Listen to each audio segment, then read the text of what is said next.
এবং ফল। মানুষের স্বভাব হলো এটাই যে তিনি নিজের প্রত্যেক পরিশ্রমের প্রতিফল প্রার্থনা করেন। বেশিরভাগ সময় এই ফলাফলের চিন্তা করতে করতে, কল্পনা করতে করতে উনি কর্ম করতে থাকেন যে আমি এই কাজটা করলে এই ফল পাবো। সেই সব কল্পনা করতে থাকেন যা না তার হাতে আছে, না আছে অধিকার, আর না আছে নিয়ন্ত্রণ। উনি শুধু নিজের কর্ম করতে পারেন। উনি কি ফল পাবেন তা তার হাতে কখনোই নেই। তাই আপনিও শুধুমাত্র কর্ম করতে থাকুন, ফলের চিন্তা করবেন না। মনে রাখবেন, শিকড় এবং শাখা যেভাবে একে অপরের সাথে জড়িয়ে, সেইভাবেই একে অপরের সাথে জড়িয়ে কর্ম এবং ফল। যেরকম কর্ম আপনি করবেন সেরকম ফল আপনি অবশ্যই পাবেন। তাই এই ফলের আশায় কর্মের সময় কখনোই নষ্ট করবেন না, কারণ যে ব্যক্তি সময় নষ্ট করেন, সময় সেই ব্যক্তিকে অবশ্যই নষ্ট করে দেয়। কর্ম করুন নিঃস্বার্থভাবে, ফলের চিন্তা করবেন না, আর আমার সাথে ভালোবেসে বলুন রাধা রাধা। কর্ম এবং ফল। দেখতে গেলে এই সমস্ত ব্রহ্মাণ্ড এই দুইয়ের মাঝেই স্থির হয়ে আছে। মানুষজন কর্ম করেন ভালো ফল লাভের আশায়, আর ভালো ফল লাভের আশায় উনি এটাই ভুলে যান যে উনি যে কর্ম করছেন তা কি করছেন।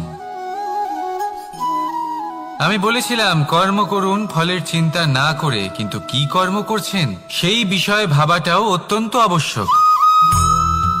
নয়তো অনেক সময় আমরা এমন কর্ম করে ফেলি যা না চাইতেও বিষে পরিণত হয়, যা হয়েছে দুঃশাসনের সাথে, দুর্যোধনের সাথে, গুরু দ্রোণের সাথে। একজনের মানসিকতা উচিত ছিল না, একজনের বিবেক উচিত ছিল না, আরেকজন যে পক্ষ নির্বাচন করেছিলেন সেই পক্ষ উচিত ছিল না। আর যা কিছু ওনাদের সাথে হলো, আপনার, আমার, আমাদের সকলের সাথে তা হতে পারে। আমি বলেছিলাম কর্ম করুন, ফলের চিন্তা করবেন না, কিন্তু এই কর্মের বিষয়ে বিচার করে দেখাটাও ততটাই আবশ্যক। দেখুন, কর্ম করার উচিত প্রক্রিয়া ফলের চিন্তা না করা, কিন্তু যদি আপনার কর্ম শুভ হয় তাহলে তার ফলও নিয়তি আপনাকেই দেবে। সর্বদা কর্ম করার সময় এটা ভাবুন যে আপনার এই কর্ম এই সংসারকে, এই সমাজকে, আপনার পরিবারকে, আপনার আশেপাশের মানুষজনকে কোন দিশায় নিয়ে যাবে। যদি এটা সবার জন্য মঙ্গলময় হয় তাহলে কর্ম করতে থাকুন। আর হ্যাঁ, নিশ্চিত রূপে ফলের চিন্তা করবেন না। আসুন আমার সাথে ভালোবেসে বলুন রাধা রাধা। বটবৃক্ষের বীজ সর্ষের দানার থেকেও ছোট হয়, কিন্তু যখন তা নিজের রূপ ধারণ করে তখন তা বিশাল বৃক্ষের আকার ধারণ করে, যা সহস্র বছর ধরে বেঁচে থাকে, ছায়া প্রদান করে, পাখিদের আশ্রয় প্রদান করে, আর দেয় পথচারীদের বিশ্রাম করার স্থান। কেন? কারণ সেই ছোট বীজ তা মাটির ভেতরে গিয়ে নিজের খোলস ত্যাগ করে। অন্ধকারে থাকে সে, যতই আলো আসুক না কেন, যতই বর্ষা আসুক না কেন, সব সহ্য করে। আর তারপরে একটা চারা গাছ অঙ্কুরিত হয়, তারপর ধীর গতিতে একটা বিশাল বৃক্ষতে পরিণত হয়। দেখুন, জীবনে কঠিন সময় আসে, এই জন্য নয় যে আপনি হার মেনে নেবেন, এই জন্য আসে যাতে আপনি ভবিষ্যৎ নির্মাণের জন্য নিজেকে তৈরি করতে পারেন। যদি কঠিন সময়ে আপনি ওই বীজের মতো দৃঢ় হয়ে থাকতে পারেন, তাহলে আপনিও একদিন সেই বিশাল বৃক্ষের মতো নিজের অস্তিত্ব গড়ে তুলতে পারবেন, যা সহস্র বছর পর্যন্ত মনে রাখা হবে। আসুন আমার সাথে ভালোবেসে বলুন রাধা রাধা। এই ব্রহ্মাণ্ড কত বৃহৎ, তাই না? যার সম্মুখে এই পৃথিবীকেও একটা বিন্দুর মতো মনে হয়। আর এই পৃথিবীতে আমরা কে হই, আমাদের আকার কিরকম, আমাদের অস্তিত্বই বা কি? যখন আমরা এভাবে ভাবি তখন মনে হয় আমরা কিছুই নই। তা আমরা যখন কিছুই নই, তাহলে আমরা এত চিন্তা করি কেন? কি ভেবে ভয় পাই? কাকেই বা এত ভয় পাই? কে আমাদের মারতে পারে আর কেই বা আমাদের জন্ম দেবে? আত্মার আসলে না কখনো জন্ম হয় আর না কখনো মৃত্যু। আত্মা শুধুই শরীর বদল করে। আপনি, আমি, আমরা সকলে এই শরীর নয়, আমরা হলাম আত্মা, যা হলো পরম আত্মার পরম অঙ্গ। সেই জন্য মনে রাখবেন, বাইরের কোথাও দেখবেন না, নিজের অন্তরের গভীরে গিয়ে দেখুন, আত্মাকে উপলব্ধি করতে শিখুন। ক্লেশ, ভয়, চিন্তা, এই সব কিছুর থেকে নিজেকে দূরে রাখুন, তাহলেই উপলব্ধি করতে পারবেন পরমাত্মা কে। তাহলে আসুন আমার সাথে ভালোবেসে বলুন, রাধা রাধা। পরিবর্তন এই সংসারের শাশ্বত নিয়ম। কোনো রাজা নেই যিনি চিরকাল রাজা থাকেন, কোনো ধনী ব্যক্তি নেই যিনি চিরকাল ধনী থাকবেন। এই সংসারে সূর্যের স্থান নেওয়ার জন্য চন্দ্রিমার আগমন ঘটে। কোন স্থান যাকে পতিত বলা হয়েছিল সেখানে মহল তৈরি হয়েছে। কোন স্থান যাকে আজ মলিন বলা হয়েছে কাল সেখানে মন্দিরও স্থাপন হতে পারে। কোন ঋতু চিরকালের জন্য থাকে না, কখনো সময় চিরকাল একরকম থাকে না। আজ যা আপনার কাছে রয়েছে কাল অন্য কারোর ছিল, আজ যে আপনার কাছে রয়েছে কাল তা অন্য কারোর কাছে চলে যাবে। আপনার সাথে কিছু থাকলে তা হলো আপনার কর্ম, কিন্তু সেই কর্মের পরিণামও আপনার নয়। আপনি শুধু কর্ম করুন, বাকি সবকিছুই পরিবর্তনশীল। কিন্তু সেই পরিবর্তনকে দেখে ভয় পাওয়ার প্রয়োজন নেই, তাকে স্বাগত জানান। যদি আপনি হাসি মুখে সেই পরিবর্তনকে স্বাগত জানান, তাহলে এই পরিবর্তনও হাসি মুখে আপনার সাথে থাকবে। আসুন আমার সাথে ভালোবেসে বলুন, রাধা রাধা। সঞ্চয়।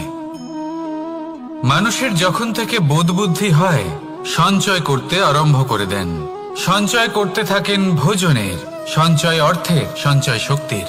নিজের জন্য করেন, নিজের পরিবারের জন্য করেন, নিজের স্ত্রীর জন্য করেন, সন্তানের জন্য করেন, সন্তানের জন্য সঞ্চয় করেন। সঞ্চয় করার জন্য ওনার কাছে অনেক কারণ রয়েছে, কারণ উনি এটা ভাবেন যে এই সঞ্চিত শক্তির জন্য কেউ ওনার কোনো ক্ষতি করতে পারবে না। মানুষ ভুলে যান একটা গুরুত্বপূর্ণ কথা, এই সত্য, উনি এই সংসারে খালি হাতেই এসেছিলেন, আর এখান থেকে ওনাকে খালি হাতেই যেতে হবে। যা এখানকার তা এখানেই থেকে যাবে। আর যদি কিছু ওনার সাথে যায় তা হলো ওনার কর্ম, আর কিচ্ছু নয়। তাই যদি কিছু অর্জন করতে চান তাহলে শুভ কর্ম অর্জন করুন, আত্মশক্তি অর্জন করুন, কারণ পরলোকে এটাই হবে আপনার সম্পত্তি। তাহলে কি এটা আপনি অর্জন করতে চান না? আসুন আর আমার সাথে ভালোবেসে বলুন, রাধা রাধা। সদিচ্ছা। দেখতে গেলে 3 অক্ষরে তৈরি এই শব্দ, কিন্তু সমস্ত ত্রিলোক তার উপরেই আধারিত। আপনি এই সংসারে এসেছেন, তখন অবশ্যই শ্বাস নেবেন, কিন্তু তার বদলে আপনাকে কিছু তো দিতেই হবে। আপনার উপর নির্ভর করছে আপনি কি দেবেন। কি দেবেন এই সংসারকে, এই সমাজকে, নিজের পরিবারকে, আর তার বদলে কি নেবেন? যশ নাকি অপযশ? দেখুন, এক ছিল রাবণ, যে কিনা সমুদ্র পার করলো সীতাকে অপহরণ করার জন্য, আর এক ছিলেন রামচন্দ্র, যিনি সমুদ্র পার করেছিলেন, সেতু বানিয়ে গিয়েছিলেন সীতাকে ফিরিয়ে নিয়ে আসার জন্য। দুজনেই সমুদ্র পার করেছিলেন, শুধু পার্থক্য ছিল সদিচ্ছাকে বোঝার, লক্ষ্যের। অনেক মানুষের যাত্রা একরকম হতেই পারে, কিন্তু আনন্দ তখনই লাভ করবেন যখন লক্ষ্য শুভ হবে, মহান হবে। এই লক্ষ্য দিয়ে এই সংসারের কল্যাণ হবে এবং মানুষের সম্মান হবে। যদি আপনার সংকল্প উচিত হয় তাহলে আপনার লক্ষ্য উচিতই হবে, নয়তো শুধুমাত্র বিনাশ হবে। আর উচিত এটাই হবে যে বিনাশের হাত থেকে যেন নিজেকে বাঁচানো যায়, কি বলেন? তাই জীবনে যে লক্ষ্য স্থির করছেন মনে রাখবেন তা যেন শুভ লক্ষ্য হয়। যদি এরকম হয় তাহলে আপনার যাত্রা, আপনার জীবন দুটোই শুভময় হবে। আসুন আর আমার সাথে ভালোবেসে বলুন, রাধা রাধা। সুরক্ষা। এই সুরক্ষা আসলে কি? এটা কি কোনো কবচ নাকি কোনো সীমা? এই সুরক্ষা আসলে অন্য কিছু। আমাদের মাতা পিতা, আমাদের প্রিয়জন, আমাদের বন্ধু, এই সমাজ, আমাদের শুভাকাঙ্ক্ষী, আমাদের আত্মীয়, এনারা সবাই আমাদের জীবনে কোনো না কোনো ভাবে সুরক্ষা দিয়ে থাকেন, একটা কবচ দিয়ে থাকেন কোনো না কোনো রূপে। কিন্তু দেখতে গেলে আমাদের পরাক্রমের পথে আমাদের বীরত্বের পথে, আমাদের সাহসের পথে এই সুরক্ষাই সব থেকে বড় বাধা হয়ে দাঁড়ায়। একবার ভেবে দেখুন, যদি আপনি কোনো সুরক্ষাই না পান, বা যদি আপনি এই সুরক্ষা ভেঙে বাইরে আসতে পারেন, তাহলে আপনার বীরত্ব চরম সীমায় পৌঁছে যায়। কেন? কারণ তখন আপনি জানেন যে এই সংসারের সম্মুখীন আমাদের নিজেদেরই হতে হবে। আপনি বুঝে যান যে শত্রুর সম্মুখীন এবার নিজের বলের দ্বারা, নিজের পরাক্রমের দ্বারা, নিজের সাহসের দ্বারা করতে হবে। আর তখন আমাদের মনের মধ্যে এই শক্তি জাগ্রত হয়। এই শক্তি অন্তরেই বসবাস করে। শুধু এটা চিনে নিতে হবে, একে জাগ্রত করতে হবে। আর এটা সুরক্ষা ভেঙে যাওয়ার পরেই সম্ভব হয়। আর যারা নিজের শক্তি সম্পর্কে জানেন, যিনি নিজেই জানেন তিনি কতটা শক্তিশালী, তিনি নিজেই নিজের সুরক্ষা কবচ চিরকালের মতো ভেঙে ফেলে দেন, ঠিক কর্ণের মতো। আর তারপরে দেখুন, আপনার পরাজয় হোক বা বিজয়ী হোক না কেন, সেটাই অনেক বড় হয়, সেটাই প্রশস্ত হয়ে থাকে। সেই জন্য ত্যাগ করুন নিজের ভয়কে, নিজের আশেপাশের এই সুরক্ষা চক্রকে ভেঙে ফেলুন। আর সম্মুখীন হন এই সংসারের নিজের শত্রুর সম্মুখীন হন। পরাক্রমের এই অঙ্কুর, তা অঙ্কুরিত হওয়ার জন্য বীজের উপরের এই কবচ, এটা ভেঙে যাওয়া অতি আবশ্যক। আসুন আমার সাথে ভালোবেসে বলুন, রাধা রাধা। যখন আমরা হাঁটতে থাকি আর আমাদের পায়ে কাঁটা বিঁধে যায়, তখন মুখ দিয়ে আহ বেরিয়ে আসে, কান্না চলে আসে, আর অনেক সময় অভিশাপও বেরিয়ে আসে। কিন্তু আমরা কি কখনো এটা এইভাবে দেখেছি, এইভাবে ভেবেছি যে আমরা যে পথে চলেছি সেই পথে কাঁটা বিঁধেছে, নাকি আমরা সেই পথ নির্বাচন করেছি যাতে শুধুই কাঁটা রয়েছে? নাকি আমরা এভাবে ভেবে দেখেছি যে এই কাঁটা আমাদের কষ্ট দিতে এসেছে, নাকি এটা আমরাই বিছিয়ে রেখেছিলাম? সাবধান থাকা উচিত ছিল, কারণ কাঁটা বিঁধলে যন্ত্রণা হবে, চিৎকার করে ফেলতে পারি, মুখ থেকে অভিশাপও বেরিয়ে আসতে পারে। কিন্তু এই অভিশাপ শুধুমাত্র আমাদের তরফ থেকে অভিশাপ হয়, সামনের ব্যক্তিটির ওপরও নির্ভর করে। এবার সেই ব্যক্তি যদি এমন হয় যে ফুল আর কাঁটা এই দুই সমানভাবে গ্রহণ করতে পারে, তার কাছে অভিশাপও বরদানে পরিণত হয়। শেষ পর্যন্ত ব্যাপারটা দাঁড়ায় ভাবনা, চিন্তা, দৃষ্টিভঙ্গির ওপর। কারণ আপনার এই ভাবনাই সত্যি হয়ে সামনে আসে। সেই জন্য এই ভাবনা, চিন্তা, মানসিকতাকে গুরুত্ব সহকারে দেখবেন। এই বিবেচনা নিয়ে বিবেচনা করতে শিখুন। আমার কথার অর্থ হলো যে জীবনে যখন এরকম কিছু একটা ঘটবে, তখন ভেবে দেখুন যে এরকম কেন হলো। আপনি কি এমন কোনো কর্ম করেছিলেন যার কর্মফল এটা? এমন কোনো কাজ যা অনুচিত ছিল, অসত্য ছিল, যা অভদ্রতার কারণ ছিল?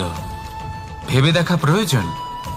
দেখুন, ইচ্ছে হলো আপনার যে আপনি কি করতে চান, ভাবনা আপনার, সত্য আপনার, জীবন আপনার, সিদ্ধান্ত আপনার। আসুন আর আমার সাথে ভালোবেসে বলুন, রাধা রাধা। সময়, এই সময় আসলে কি? এই সময় একটা সরল রেখা তো কখনোই নয়।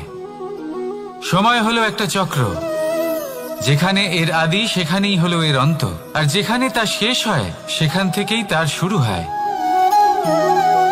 এই সময় একটা অত্যন্ত বিচিত্র চিন্তা, বিচিত্র ভাবনা, একটা বিচিত্র বস্তু যা কেউ বুঝতে পারেন না। এই সময়ের লীলা, এর কোনো প্রমাণ নেই, কোনো জ্ঞান নেই, কোনো পরিমাপ নেই। শুধু এটুকু আমরা জানতে পারি, যেখানে শেষ হবে সেখান থেকে একটা নতুন সূচনাও হবে। যা আজ আপনার কাছে আছে, কাল অন্য কারোর কাছে যাবে, তারপরে তার কাছ থেকেও অন্য কারোর কাছে যাবে, তারপরে তার থেকেও ছিনিয়ে নেওয়া হবে। এই নিয়তির একজনের কাছ থেকে অন্যজনের কাছে আদান প্রদানের এই সময় হলো আপনার সময়। এই সময়ের সদ্ব্যবহার করুন, এই সময়কে বাঁচুন। আপনাকে শুধু এটাই সুনিশ্চিত করতে হবে যে আপনি কোন পক্ষে আছেন। আর সত্যি বলতে কি, আপনার জীবনের পরিণাম নির্ভর করে আপনার নির্বাচনের ওপর। আপনি কোন পক্ষ নির্বাচন করছেন। তাহলে মনে রাখবেন, জীবনে সেই পক্ষই নির্বাচন করবেন যা চয়ন করার পরে আপনি সুখ অনুভব করবেন, আপনি সন্তোষ লাভ করবেন, প্রসন্নতা লাভ করবেন। আর আমি এটাই সুনিশ্চিত করব যে এই পক্ষ যেন শান্তির পক্ষ হয়, এই পক্ষই যেন প্রেমের পক্ষ হয়। তাহলে চিন্তা করবেন না, আর আসুন আমার সাথে ভালোবেসে বলুন, রাধা রাধা। দৃষ্টি আর দৃষ্টিভঙ্গি, এই সমগ্র লীলা হলো এই দুইয়ের। বিচিত্র হতে পারে, কিন্তু এটাই সত্যি। এবার আপনাকে একটা উদাহরণ দিয়ে বোঝাই। অনেক সময় আপনি কোনো ব্যক্তিকে এটা বলতে শুনবেন যে আমি আমার নিজের উপরে গর্ব করি, আমি নিজেকে নিয়ে গর্ব করি, আমি খুব ভালোভাবে আমার মা বাবার সেবা করি, ওনাদের আমি সবসময় সুখী রাখি, ওনাদের আমি একটা বাড়ি দিয়েছি, সকল সুখ সুবিধা দিয়েছি, ওনাদের জীবনে প্রত্যেক জিনিস দিয়েছি আর দেব যা তাদের প্রয়োজন। এবার আমাকে বলুন যে আপনি কে হন। আপনি হলেন সেই বীজ যা আপনার মাতা পিতা রোপণ করেছেন। আপনার মা বাবাই আপনাকে এই সংসারে জন্ম দিয়েছেন। এবার এইসব কথার কি তাৎপর্য? এই হলো সেই ব্যক্তির দৃষ্টিভঙ্গি। এবার দেখা যাক এই প্রকৃতি আমাদের কি শেখায়। কখনো কোনো গাছকে দেখবেন, যখন সেই গাছে ফল আসে, সে মালিকে এটা বলে না যে দেখো আমি তোমাকে ফল খেতে দিচ্ছি। সেই বৃক্ষ এটা বলে না যে দেখো আমি তোমায় আহার করতে দিচ্ছি, কারণ ও জানে যে এটা হলো সেই মালির পরিশ্রম, এটা হলো তারই কর্মের ফল, আর এটা তারই পাওয়া উচিত। সে বলে যে তোমার জিনিস তোমাকেই অর্পণ করলাম, এ আমার জিনিস নয়। ও জানে সেই মালির গুরুত্ব আসলে কি, এটা হলো তার দৃষ্টিভঙ্গি। সেই জন্য আপনি জীবনে কোন ব্যক্তির মধ্যে, কোন পশু পাখির মধ্যে, কোন প্রাণীর মধ্যে, কোন পরিস্থিতিতে, কোন আবেগের মুহূর্তে কি দেখতে পাচ্ছেন, সেটা আপনার দৃষ্টিভঙ্গির উপরে নির্ভর করছে। তাই নিজের মনে ধনাত্মক ভাব জাগ্রত করুন, শুভ চিন্তা নিয়ে আসুন। এই ভাবনাই সত্য হয়ে সামনে আসবে। এই দৃষ্টিভঙ্গি এমন হয়ে যাবে যে আপনার জীবনে সবকিছুই শুভ হবে। তাহলে আসুন আর আমার সাথে ভালোবেসে বলুন, রাধা রাধা। প্রতিশোধ অথবা কাউকে দুঃখ দেওয়ার ভাবনা, যদি এটা আপনার মনে থাকে, তাহলে আপনি নিজের মনেই যন্ত্রণার একটা বিশাল বৃক্ষ রোপণ করছেন, এটা মনে রাখবেন। কারণ কাউকে দুঃখ দেবার এই ভাবনা, এটা হলো সেই বীজ যা আপনার মনেই পতিত হবে, আপনার মনেই অঙ্কুরিত হবে, আর আপনার মনেই একটা বিশাল বৃক্ষরূপে বেড়ে উঠবে। জীবন আপনার, কর্ম আপনার, কাউকে দুঃখ দেবার ভাবনা আপনার ছিল, এই বৃক্ষ হলো আপনার, তাই এর ফলও আপনিই পাবেন, যা গ্রহণও আপনাকেই করতে হবে। মনে রাখবেন, যে মানুষ এটা ভাবে যে আমি ওকে দুঃখ দেব, ওকে কষ্ট দিতে চাই আমি, সেই মানুষই দুঃখ আর কষ্ট পেয়ে থাকে। যদি সেই জায়গায় আপনি এটা ভাবেন যে আমি কাউকে সুখী করে তুলতে চাই, কাউকে সুখ প্রদান করতে চাই, তাহলে তারও বীজ আপনার মনেই রোপণ হবে, বৃক্ষে পরিণত হবে, যার ফলও আপনিই পাবেন। এখানে বিষয়টা হলো শুধু মানসিকতার চিন্তা, যা সত্য হয়ে আপনার সামনে আসে। তাহলে এই মানসিকতা শুভ করুন, সবার জন্য মঙ্গল কামনা করুন। অন্যের মনে আপনার জন্য ভালো চিন্তা থাকুক বা না থাকুক, আপনি সবার জন্য শুভ চিন্তা করে কর্ম করতে থাকুন, তাহলে আপনার সাথেও ভালোই হবে। তাহলে আসুন আর আমার সাথে ভালোবেসে বলুন, রাধা রাধা। সুখ আর অভিজ্ঞতা, এই দুই জীবনে একসাথে কখনোই আসে না। মনে রাখবেন, যেখানে সুখ থাকে সেখানে অভিজ্ঞতা থাকে না, আর যখন এই সুখ আমাদের জীবন থেকে দূরে চলে যায়, তখন আমাদের জীবনে আসে এই অভিজ্ঞতা। পরমাত্মা, প্রকৃতি, নিয়তি এই অভিজ্ঞতাকে আমাদের জীবনে পাঠান, যাতে আমরা একটা অত্যন্ত গুরুত্বপূর্ণ শিক্ষা, একটা জ্ঞান প্রাপ্ত করতে পারি। এই অভিজ্ঞতা আমাদের শেখায় যে অতীতে এমন কি হয়েছিল যা আমাদের করা উচিত হয়নি। আমাদের শেখায় ভবিষ্যতে এমন কি আছে যা আমাদের করা উচিত আর কি করা উচিত নয়। দেখতে গেলে এই অভিজ্ঞতা আমাদের সেই শিক্ষা দেয় যার জন্য আমরা সুখের দিকে উচিতভাবে অগ্রসর হতে পারি। সেই জন্য জীবনে যখনই দুঃখ আসবে, দুঃখের এই সময় আসবে, তখন হতাশ হবেন না। বোঝার চেষ্টা করুন এই পরিস্থিতি কেন এসেছে, কি শিক্ষা দিতে এসেছে। যদি আপনি সেই জ্ঞান লাভ করেন, সুখের পথে অগ্রসর হন, তাও উচিত রূপে, তাহলে এই অভিজ্ঞতার উদ্দেশ্য পূরণ হয়ে যায়। তাহলে আসুন আর আমার সাথে ভালোবেসে বলুন, রাধা রাধা। এবং ফল, মানুষের স্বভাব হলো এটাই যে তিনি নিজের প্রত্যেক পরিশ্রমের প্রতিফল প্রার্থনা করেন। বেশিরভাগ সময় এই ফলাফলের চিন্তা করতে করতে, কল্পনা করতে করতে উনি কর্ম করতে থাকেন যে আমি এই কাজটা করলে এই ফল পাবো। সেই সব কল্পনা করতে থাকেন যা না তার হাতে আছে, না আছে অধিকার, আর না আছে নিয়ন্ত্রণ। উনি শুধু নিজের কর্ম করতে পারেন। উনি কি ফল পাবেন তা তার হাতে কখনোই নেই। তাই আপনিও শুধুমাত্র কর্ম করতে থাকুন, ফলের চিন্তা করবেন না। মনে রাখবেন, শিকড় এবং শাখা যেভাবে একে অপরের সাথে জড়িয়ে, সেইভাবেই একে অপরের সাথে জড়িয়ে কর্ম এবং ফল। যেরকম কর্ম আপনি করবেন, সেরকম ফল আপনি অবশ্যই পাবেন। তাই এই ফলের আশায় কর্মের সময় কখনোই নষ্ট করবেন না, কারণ যে ব্যক্তি সময় নষ্ট করেন, সময় সেই ব্যক্তিকে অবশ্যই নষ্ট করে দেয়। কর্ম করুন নিঃস্বার্থভাবে, ফলের চিন্তা করবেন না। আর আমার সাথে ভালোবেসে বলুন, রাধা রাধা। কর্ম এবং ফল, দেখতে গেলে এই সমস্ত ব্রহ্মাণ্ড এই দুইয়ের মাঝেই স্থির হয়ে আছে। মানুষজন কর্ম করেন ভালো ফল লাভের আশায়, আর ভালো ফল লাভের আশায় উনি এটাই ভুলে যান যে উনি যে কর্ম করছেন তা কি করছেন। আমি বলেছিলাম কর্ম করুন ফলের চিন্তা না করে, কিন্তু কি কর্ম করছেন সেই বিষয়ে ভাবাটাও অত্যন্ত আবশ্যক। নয়তো অনেক সময় আমরা এমন কর্ম করে ফেলি যা না চাইতেও বিষে পরিণত হয়। যা হয়েছে দুঃশাসনের সাথে, দুর্যোধনের সাথে, গুরু দ্রোণের সাথে। একজনের মানসিকতা উচিত ছিল না, একজনের বিবেক উচিত ছিল না, আরেকজন যে পক্ষ নির্বাচন করেছিলেন সেই পক্ষ উচিত ছিল না। আর যা কিছু ওনাদের সাথে হলো, আপনার, আমার, আমাদের সকলের সাথে তা হতে পারে। আমি বলেছিলাম কর্ম করুন, ফলের চিন্তা করবেন না, কিন্তু এই কর্মের বিষয়ে বিচার করে দেখাটাও ততটাই আবশ্যক। দেখুন, কর্ম করার উচিত প্রক্রিয়া ফলের চিন্তা না করা, কিন্তু যদি আপনার কর্ম শুভ হয় তাহলে তার ফল ও নিয়তি আপনাকেই দেবে।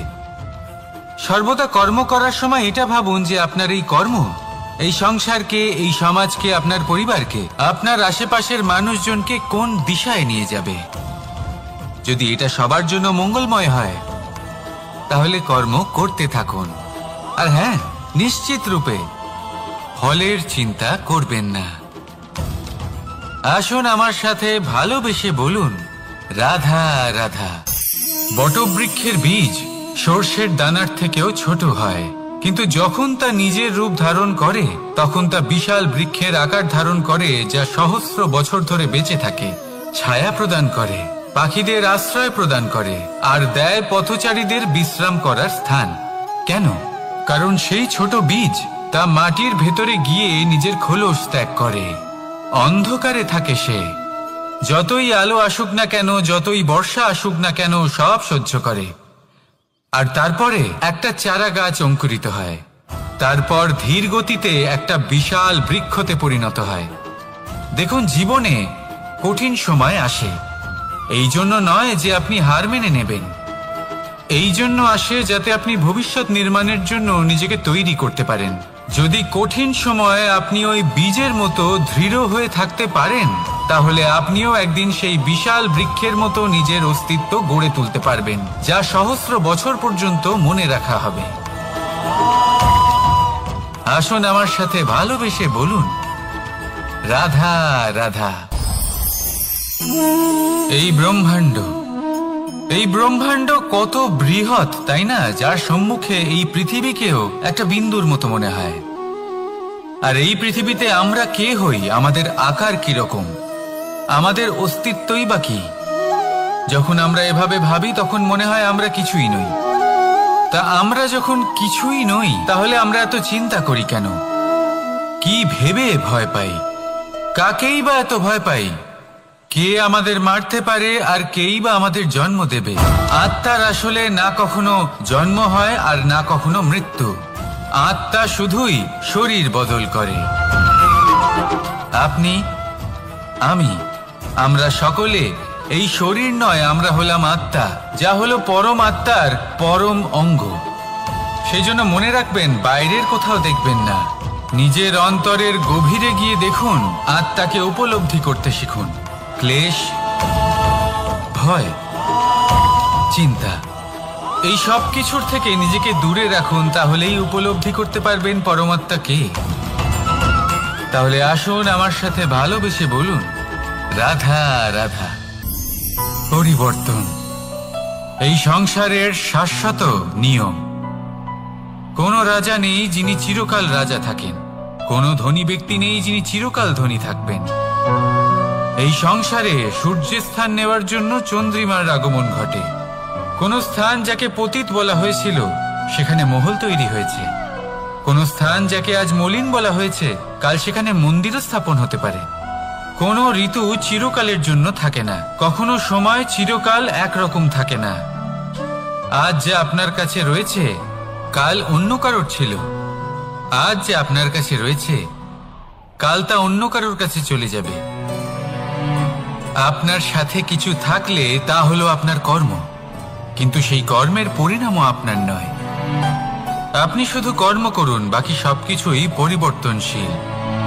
কিন্তু সেই পরিবর্তনকে দেখে ভয় পাওয়ার প্রয়োজন নেই, তাকে স্বাগত জানান। যদি আপনি হাসি মুখে সেই পরিবর্তনকে স্বাগত জানান, তাহলে এই পরিবর্তনও হাসি মুখে আপনার সাথে থাকবে। আসুন আমার সাথে ভালোবেসে বলুন, রাধা রাধা। সঞ্চয়। মানুষের যখন থেকে বোধ বুদ্ধি হয় সঞ্চয় করতে আরম্ভ করে দেন। সঞ্চয় করতে থাকেন ভোজনের, সঞ্চয় অর্থের, সঞ্চয় শক্তির। নিজের জন্য করেন, নিজের পরিবারের জন্য করেন, নিজের স্ত্রীর জন্য করেন, সন্তানের জন্য করেন, সন্তানের সন্তানের জন্যও সঞ্চয় করেন। সঞ্চয় করার জন্য ওনার কাছে অনেক কারণ রয়েছে, কারণ উনি এটা ভাবেন যে এই সঞ্চিত শক্তির জন্য কেউ ওনার কোনো ক্ষতি করতে পারবে না। মানুষ ভুলে যান একটা গুরুত্বপূর্ণ কথা, এই সত্য, উনি এই সংসারে খালি হাতেই এসেছিলেন আর এখান থেকে ওনাকে খালি হাতেই যেতে হবে। যা এখানকার তা এখানেই থেকে যাবে। আর যদি কিছু ওনার সাথে যায় তা হলো ওনার কর্ম, আর কিচ্ছু নয়। তাই যদি কিছু অর্জন করতে চান তাহলে শুভ কর্ম অর্জন করুন, আত্মশক্তি অর্জন করুন, কারণ পরলোকে এটাই হবে আপনার সম্পত্তি। তাহলে কি এটা আপনি অর্জন করতে চান না? আসুন আর আমার সাথে ভালোবেসে বলুন, রাধা রাধা। সদিচ্ছা। দেখতে গেলে 3 অক্ষরে তৈরি এই শব্দ, কিন্তু সমস্ত ত্রিলোক তার উপরেই আধারিত। আপনি এই সংসারে এসেছেন, তখন অবশ্যই শ্বাস নেবেন, কিন্তু তার বদলে আপনাকে কিছু তো দিতেই হবে। আপনার উপর নির্ভর করছে আপনি কি দেবেন। কি দেবেন এই সংসারকে, এই সমাজকে, নিজের পরিবারকে, আর তার বদলে কি নেবেন? যশ নাকি অপযশ? দেখুন, এক ছিল রাবণ, যে কিনা সমুদ্র পার করল সীতাকে অপহরণ করার জন্য, আর এক ছিলেন রামচন্দ্র, যিনি সমুদ্র পার করেছিলেন, সেতু বানিয়ে গিয়েছিলেন সীতাকে ফিরিয়ে নিয়ে আসার জন্য। দুজনেই সমুদ্র পার করেছিলেন, শুধু পার্থক্য ছিল সদিচ্ছাকে বোঝার, লক্ষ্যের। অনেক মানুষের যাত্রা একরকম হতেই পারে, কিন্তু আনন্দ তখনই লাভ করবেন যখন লক্ষ্য শুভ হবে, মহান হবে। এই লক্ষ্য দিয়ে এই সংসারের কল্যাণ হবে এবং মানুষের সম্মান হবে। যদি আপনার সংকল্প উচিত হয় তাহলে আপনার লক্ষ্য উচিতই হবে, নয়তো শুধুমাত্র বিনাশ হবে। আর উচিত এটাই হবে যে বিনাশের হাত থেকে যেন নিজেকে বাঁচানো যায়, কি বলেন?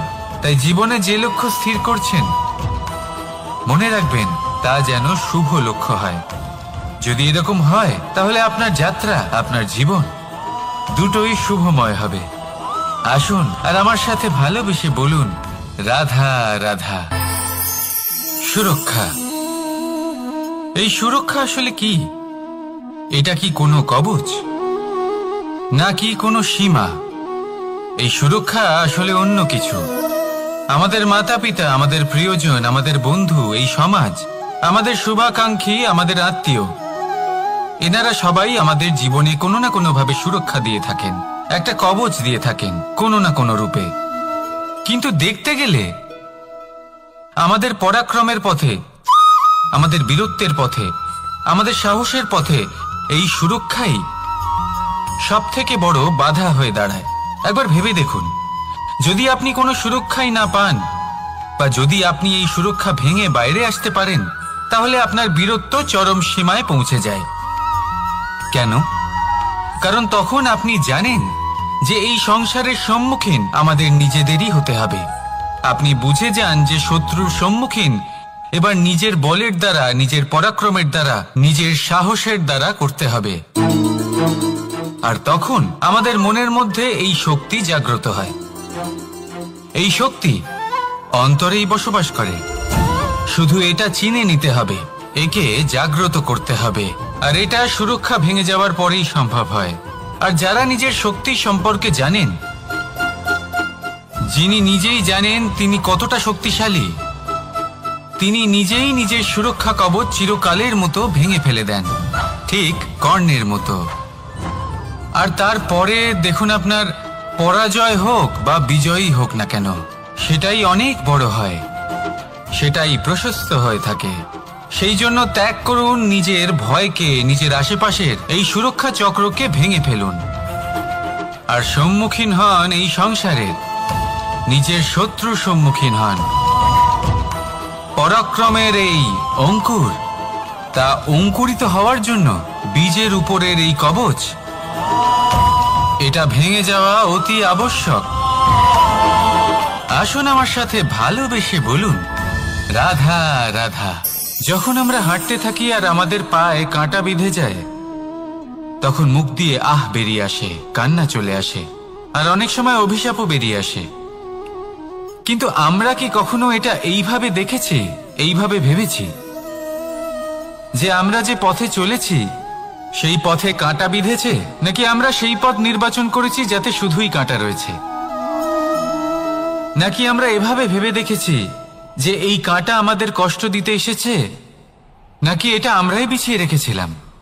সাবধান থাকা উচিত ছিল, কারণ কাঁটা বিঁধলে যন্ত্রণা হবে, চিৎকার করে ফেলতে পারি, মুখ থেকে অভিশাপও বেরিয়ে আসতে পারে। কিন্তু এই অভিশাপ শুধুমাত্র আমাদের তরফ থেকে অভিশাপ হয়, সামনের ব্যক্তিটির ওপরও নির্ভর করে।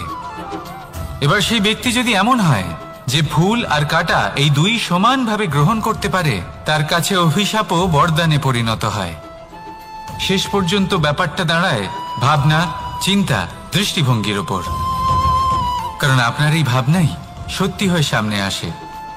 সেই জন্য এই ভাবনা, চিন্তা, মানসিকতাকে গুরুত্ব সহকারে দেখবেন। এই বিবেচনা নিয়ে বিবেচনা করতে শিখুন। আমার কথার অর্থ হলো যে জীবনে যখন এরকম কিছু একটা ঘটবে, তখন ভেবে দেখুন যে এরকম কেন হলো। আপনি কি এমন কোনো কর্ম করেছিলেন যার কর্মফল এটা? এমন কোনো কাজ যা অনুচিত ছিল, অসত্য ছিল, যা অভদ্রতার কারণ ছিল? ভেবে দেখা প্রয়োজন। দেখুন, ইচ্ছে হলো আপনার যে আপনি কি করতে চান, ভাবনা আপনার, সত্য আপনার, জীবন আপনার, সিদ্ধান্ত আপনার। আসুন আর আমার সাথে ভালোবেসে বলুন, রাধা রাধা। সময়। এই সময় আসলে কি? এই সময় একটা সরল রেখা তো কখনোই নয়। সময় হলো একটা চক্র, যেখানে এর আদি সেখানেই হলো এর অন্ত, আর যেখানে তা শেষ হয় সেখান থেকেই তার শুরু হয়। এই সময় একটা অত্যন্ত বিচিত্র চিন্তা, বিচিত্র ভাবনা, একটা বিচিত্র বস্তু যা কেউ বুঝতে পারেন না। এই সময়ের লীলা, এর কোনো প্রমাণ নেই, কোনো জ্ঞান নেই, কোনো পরিমাপ নেই। শুধু এটুকু আমরা জানতে পারি, যেখানে শেষ হবে সেখান থেকে একটা নতুন সূচনাও হবে। যা আজ আপনার কাছে আছে কাল অন্য কারোর কাছে যাবে, তারপরে তার কাছ থেকেও অন্য কারোর কাছে যাবে, তারপরে তার থেকেও ছিনিয়ে নেওয়া হবে। এই নিয়তির একজনের কাছ থেকে অন্যজনের কাছে আদান প্রদানের এই সময় হলো আপনার সময়। এই সময়ের সদ্ব্যবহার করুন, এই সময়কে বাঁচুন। আপনাকে শুধু এটাই সুনিশ্চিত করতে হবে যে আপনি কোন পক্ষে আছেন। আর সত্যি বলতে কি, আপনার জীবনের পরিণাম নির্ভর করে আপনার নির্বাচনের ওপর। আপনি কোন পক্ষ নির্বাচন করছেন। তাহলে মনে রাখবেন, জীবনে সেই পক্ষই নির্বাচন করবেন যা চয়ন করার পরে আপনি সুখ অনুভব করবেন, আপনি সন্তোষ লাভ করবেন, প্রসন্নতা লাভ করবেন। আর আমি এটাই সুনিশ্চিত করব যে এই পক্ষ যেন শান্তির পক্ষ হয়, এই পক্ষই যেন প্রেমের পক্ষ হয়। তাহলে চিন্তা করবেন না, আর আসুন আমার সাথে ভালোবেসে বলুন, রাধা রাধা।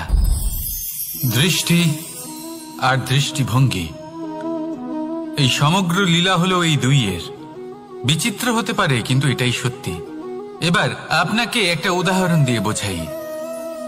অনেক সময় আপনি কোনো ব্যক্তিকে এটা বলতে শুনবেন যে আমি আমার নিজের উপরে গর্ব করি, আমি নিজেকে নিয়ে গর্ব করি, আমি খুব ভালোভাবে আমার মা বাবার সেবা করি, ওনাদের আমি সবসময় সুখী রাখি, ওনাদের আমি একটা বাড়ি দিয়েছি, সকল সুখ সুবিধা দিয়েছি, ওনাদের জীবনে প্রত্যেক জিনিস দিয়েছি আর দেব যা তাদের প্রয়োজন। এবার আমাকে বলুন যে আপনি কে হন। আপনি হলেন সেই বীজ যা আপনার মাতা পিতা রোপণ করেছেন। আপনার মা বাবাই আপনাকে এই সংসারে জন্ম দিয়েছেন। এবার এইসব কথার কি তাৎপর্য? এই হলো সেই ব্যক্তির দৃষ্টিভঙ্গি। এবার দেখা যাক এই প্রকৃতি আমাদের কি শেখায়। কখনো কোনো গাছকে দেখবেন, যখন সেই গাছে ফল আসে, সে মালিকে এটা বলে না যে দেখো আমি তোমাকে ফল খেতে দিচ্ছি। সেই বৃক্ষ এটা বলে না যে দেখো আমি তোমায় আহার করতে দিচ্ছি, কারণ ও জানে যে এটা হলো সেই মালির পরিশ্রম, এটা হলো তারই কর্মের ফল, আর এটা তারই পাওয়া উচিত। সে বলে যে তোমার জিনিস তোমাকেই অর্পণ করলাম, এ আমার জিনিস নয়। ও জানে সেই মালির গুরুত্ব আসলে কি। এটা হলো তার দৃষ্টিভঙ্গি। সেই জন্য আপনি জীবনে কোন ব্যক্তির মধ্যে, কোন পশু পাখির মধ্যে, কোন প্রাণীর মধ্যে, কোন পরিস্থিতিতে, কোন আবেগের মুহূর্তে কি দেখতে পাচ্ছেন, সেটা আপনার দৃষ্টিভঙ্গির উপরে নির্ভর করছে। তাই নিজের মনে ধন্যাত্মক ভাব জাগ্রত করুন, শুভ চিন্তা নিয়ে আসুন। এই ভাবনাই সত্য হয়ে সামনে আসবে। এই দৃষ্টিভঙ্গি এমন হয়ে যাবে যে আপনার জীবনে সবকিছুই শুভ হবে। তাহলে আসুন আর আমার সাথে ভালোবেসে বলুন, রাধা রাধা। প্রতিশোধ অথবা কাউকে দুঃখ দেওয়ার ভাবনা, যদি এটা আপনার মনে থাকে, তাহলে আপনি নিজের মনেই যন্ত্রণার একটা বিশাল বৃক্ষ রোপণ করছেন, এটা মনে রাখবেন। কারণ কাউকে দুঃখ দেবার এই ভাবনা, এটা হলো সেই বীজ যা আপনার মনেই পতিত হবে, আপনার মনেই অঙ্কুরিত হবে, আর আপনার মনেই একটা বিশাল বৃক্ষরূপে বেড়ে উঠবে। জীবন আপনার, কর্ম আপনার, কাউকে দুঃখ দেবার ভাবনা আপনার ছিল, এই বৃক্ষ হলো আপনার, তাই এর ফলও আপনিই পাবেন, যা গ্রহণও আপনাকেই করতে হবে। মনে রাখবেন, যে মানুষ এটা ভাবে যে আমি ওকে দুঃখ দেব, ওকে কষ্ট দিতে চাই আমি, সেই মানুষই দুঃখ আর কষ্ট পেয়ে থাকে। যদি সেই জায়গায় আপনি এটা ভাবেন যে আমি কাউকে সুখী করে তুলতে চাই, কাউকে সুখ প্রদান করতে চাই, তাহলে তারও বীজ আপনার মনেই রোপণ হবে, বৃক্ষে পরিণত হবে, যার ফলও আপনিই পাবেন। এখানে বিষয়টা হলো শুধু মানসিকতার চিন্তা, যা সত্য হয়ে আপনার সামনে আসে। তাহলে এই মানসিকতা শুভ করুন, সবার জন্য মঙ্গল কামনা করুন। অন্যের মনে আপনার জন্য ভালো চিন্তা থাকুক বা না থাকুক, আপনি সবার জন্য শুভ চিন্তা করে কর্ম করতে থাকুন, তাহলে আপনার সাথেও ভালোই হবে। তাহলে আসুন আর আমার সাথে ভালোবেসে বলুন, রাধা রাধা। দাদা আমাকে সব সময় জিজ্ঞাসা করেন যে কানাই, তোমার এই মুখের হাসি, তোমার মুখে সব সময় কেন থাকে, কিভাবে থাকে? সামনে শত্রুপক্ষকে দেখেও ধৈর্য হারাও না, কেউ তোমার নিন্দে করলেও তার সাথে ঝগড়া করো না, কেউ তোমার বিষয় খারাপ ভাবলেও তাকে ঘৃণা করো না। কিভাবে আর কেন করো? আপনার মনেও নিশ্চয়ই এই প্রশ্ন আসে। এবারে বলি, এর উত্তর অত্যন্ত সরল। কখনো দেখেছেন গরু আর তার বাচ্চাকে কিভাবে সে তার মায়ের দুগ্ধ পান করে? সুখে থাকে, কারণ ও জানে যে ওর মা এই দুগ্ধরূপী অমৃত ওকে খাওয়াতেই থাকবে। ও জানে যে এই সময় শুধু ওর জন্য, যাতে ও নিজের মায়ের এই দুগ্ধরূপী প্রসাদ গ্রহণ করতে পারে, আর সেই জন্য ও সুখে থাকে। সেইভাবেই এই জীবন হলো ভালোবাসা। এতই ছোট হলো এই জীবন যে ভালোবাসার জন্য কম পড়ে যায়। ঘৃণা করে কেন সময় নষ্ট করব? আমি এটাই করি, আপনিও এটাই করুন। ভালোবাসুন, সবার মধ্যে ভালোবাসা ছড়ান, আর এই ভালোবাসার সাথেই বলুন রাধা রাধা।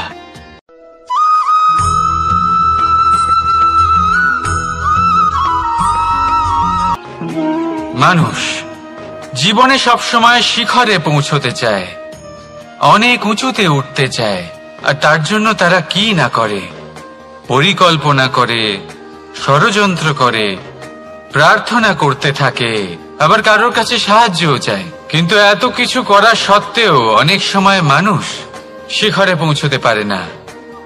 যদি পৌঁছেও যায় তাও খুব তাড়াতাড়ি নিচে নেমে আসে। এর কারণ কি? একটা উদাহরণ দিয়ে বোঝানো যাক। এই হলো ময়ূর পেখম, আর এই হলো পাথর। যদি এই পেখমকে হাওয়ায় ছুঁড়ে দিই তবে ও উড়তে থাকে, কিন্তু এই পাথর অতি শীঘ্রই মাটিতে নেমে আসে। এর কারণ কি? ভার। এই পাথর হলো ভারী, আর এই শিক্ষাই আমাদের গ্রহণ করতে হবে। ঠিক এইভাবেই যদি আমাদের মন দ্বন্দ্ব আর অহংকার দ্বারা পরিপূর্ণ হয়ে থাকে, তাহলে তা কখনোই শিখরে পৌঁছবে না। পৌঁছে গেলেও খুব শীঘ্রই মাটিতে নেমে আসবে। তাই এই মনকে হালকা করতে শিখুন, অহংকারকে, এই হিংসাকে ত্যাগ করুন। তারপর উঁচুতে উড়ে তো দেখুন কত উঁচুতে উড়তে পারবেন আপনি। আসুন আমার সাথে ভালোবেসে বলুন রাধা রাধা।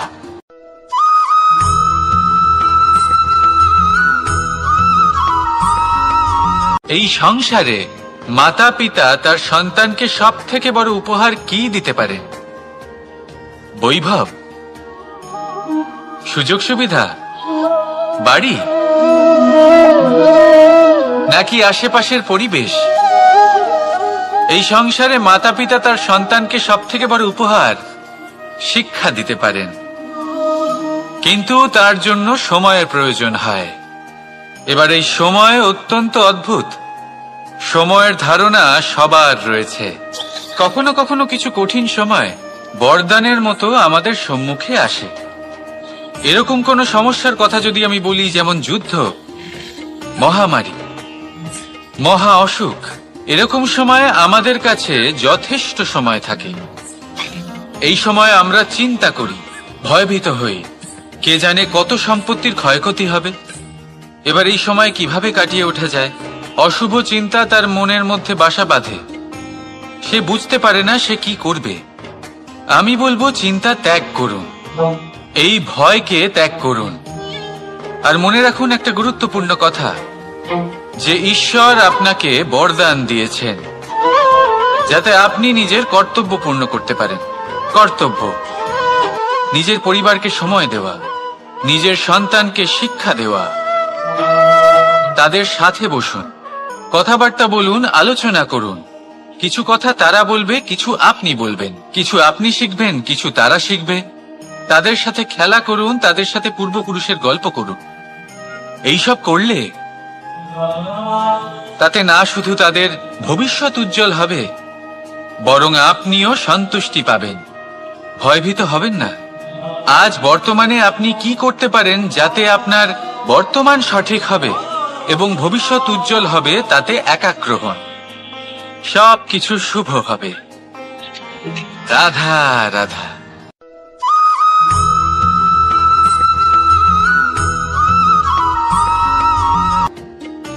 মানুষ এক অত্যন্ত বিচিত্র প্রাণী।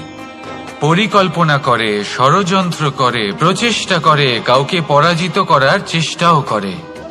সাপকে একটা দড়ি মনে করে হাতে চেপে ধরার চেষ্টা করে, কিন্তু একটা কথা বুঝতেই পারে না, সময়ের এই সাপ, এটা হাতে চেপে ধরাই যায় না। আর আপনি যা করবেন তা আবার ফিরে আসবে আপনারই সামনে। দেখুন, এতে কিছুই যায় আসে না যে আপনি কুম্ভকারের পুত্র নাকি কৃষ্ণের পুত্র। যদি আপনি অনুচিত কর্ম করেন তাহলে আপনার সাথেও অনুচিতই হবে। অশুভ কর্ম করলে আপনার সাথেও অশুভই হবে। কুরু বংশ অত্যন্ত মহান বংশ ছিল। এই কুরু বংশ কি হলো তার সাথে? একটা গোটা বংশ বয়ে গেল, কারণ ওনাদের উদ্দেশ্য অশুভ ছিল। অন্যদিকে 5 জন বনবাসী পাণ্ডব মহাভারত বিজয়ী হলেন, কারণ তাদের উদ্দেশ্য শুভ ছিল। তাই মনে রাখবেন, শুভ অগ্নি প্রজ্বলিত করবেন, শুভ তাপ সঞ্চার হবে। অশুভ অগ্নি প্রজ্বলিত করবেন, নরকেই জ্বলতে হবে। তাহলে আসুন আর আমার সাথে ভালোবেসে বলুন, রাধা রাধা।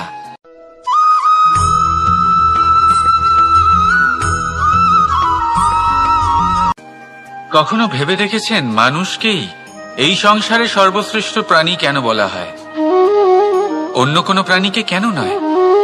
শুধু কি এই জন্যই আমরা চিন্তা করতে পারি, আমাদের কাছে তীক্ষ্ণ বুদ্ধি রয়েছে, কোনো কিছু আবিষ্কার করতে পারি, সেই কারণেই?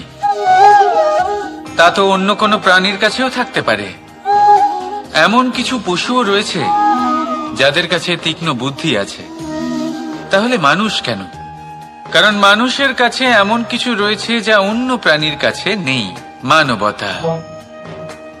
মানবতা যা সর্বপ্রথম এগিয়ে যেতে চাইলেও যদি পথে কেউ ধাক্কা খেয়ে পড়ে যায়, তাকে আগলে রাখতেও জানে। মনে রাখবেন, আপনার সব থেকে বড় পরিচয় আপনার নাম, আপনার সম্পত্তি বা আপনার ধর্ম নয়।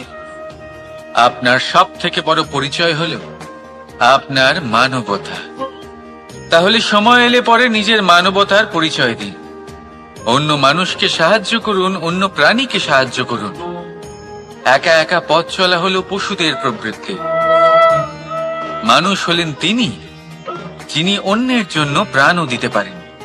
মানুষ হলেন তিনি যিনি অন্য মানুষের প্রাণ বাঁচান। সেই মানবতাকে জাগিয়ে তুলুন আর এই জীবন বাঁচতে শুরু করুন। আর হ্যাঁ, আমার সাথে ভালোবেসে বলুন, রাধা রাধা।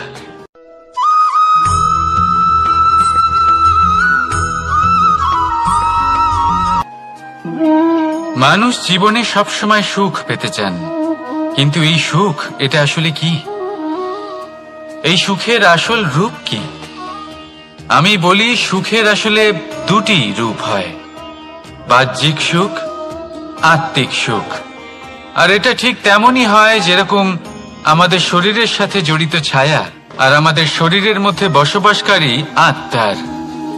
যদি ছায়ার কথা ভেবে দেখেন তাহলে বুঝতে পারবেন, আমাদের শোবার সময় ভোরবেলা এই ছায়া অনেক বড় হয়ে যায়। যখন এই সূর্য মাথার উপরে চলে আসে, তার তাপ বেড়ে যায়, তখন এই ছায়া ছোট হয়ে যায়। আর যেই অন্ধকার নেমে আসে, এই ছায়া আপনার সঙ্গ ত্যাগ করে। এরকমই হয় বাহ্যিক সুখ। আর এবার কথা বলি আমাদের শরীরের মধ্যে বসবাসকারী এই আত্মা। এই আত্মা কখনো আমাদের সঙ্গ ত্যাগ করে না, সব সময় আমাদের সাথে জড়িয়ে থাকে। এরকমই হয় আত্মিক সুখ, যা সব সময় আমাদের সাথে থাকে। আত্মিক সুখ কারোর সেবা করে, আত্মিক সুখ কাউকে সাহায্য করে, আত্মিক সুখ প্রেম বোধের। যা কখনো আমাদের সঙ্গ ত্যাগ করে না। সেখানে বাহ্যিক সুখ, যতক্ষণ আপনি সম্পন্ন কিছু মানুষ এবং সুবিধার সাথে আছে, এই বাহ্যিক সুখ আপনার সাথে থাকবে। সম্পন্নতা চলে গেলে, মানুষজন চলে গেলে, সুখ সুবিধা চলে গেলে বাহ্যিক সুখও চলে যায়। তাহলে এই আত্মিক সুখ খুঁজে নিন এবং সেই সুখের সাথেই বলুন, রাধা রাধা।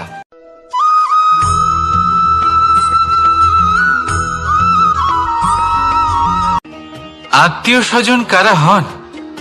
তারাই যারা সুখে দুঃখে পাশে থাকেন, তারা যারা বিপদের সময় আপনার পাশে এসে দাঁড়ান।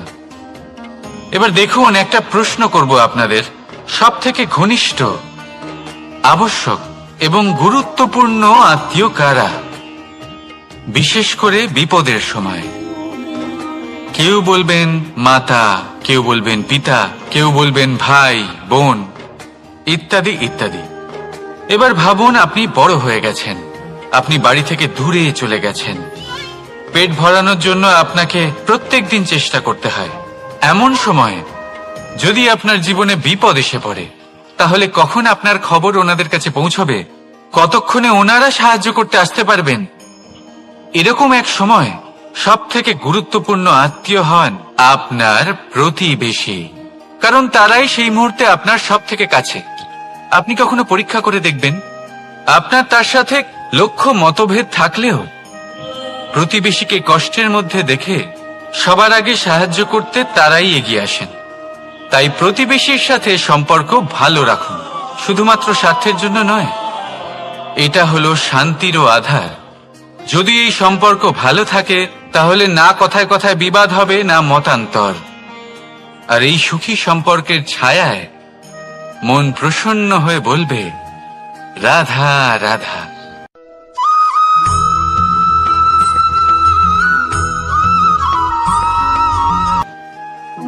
আপনি কখনো কোনো সাধারণ পাখি দেখেছেন, যেমন বাবুই? সে কি করে? সে কোনো গাছের ডালে নিজের বাসা বানায়। এবার সেইখানে বাসা বানানো সহজ ব্যাপার, কারণ সামগ্রী আশেপাশেই পাওয়া যায়। কিন্তু সমস্যা হলো আক্রমণ। কোনো সাপ বা অন্য কোনো পশু ওর বাসাতে ওর সন্তানদের উপর না আক্রমণ করে বসে, এই ভয়ে তার সব সময় থাকে। আর এটা সব থেকে কঠিন ব্যাপার এদের জন্য, নিজের বাসায় নিজের সন্তানদের সুরক্ষা। আর বাজ পাখি, যদি আমরা বাজের কথা বলি, তাহলে তারা কি করে? বাজ পাখি কোনো উঁচু পাহাড়ের শিখরে, কোনো পাথরের খাঁজে নিজের বাসা তৈরি করে। এবার ওখানে বাসা বানানো একেবারেই সহজ ব্যাপার নয়, কারণ সামগ্রী আশেপাশে পাওয়া যায় না, দূর থেকে নিয়ে আসতে হয়।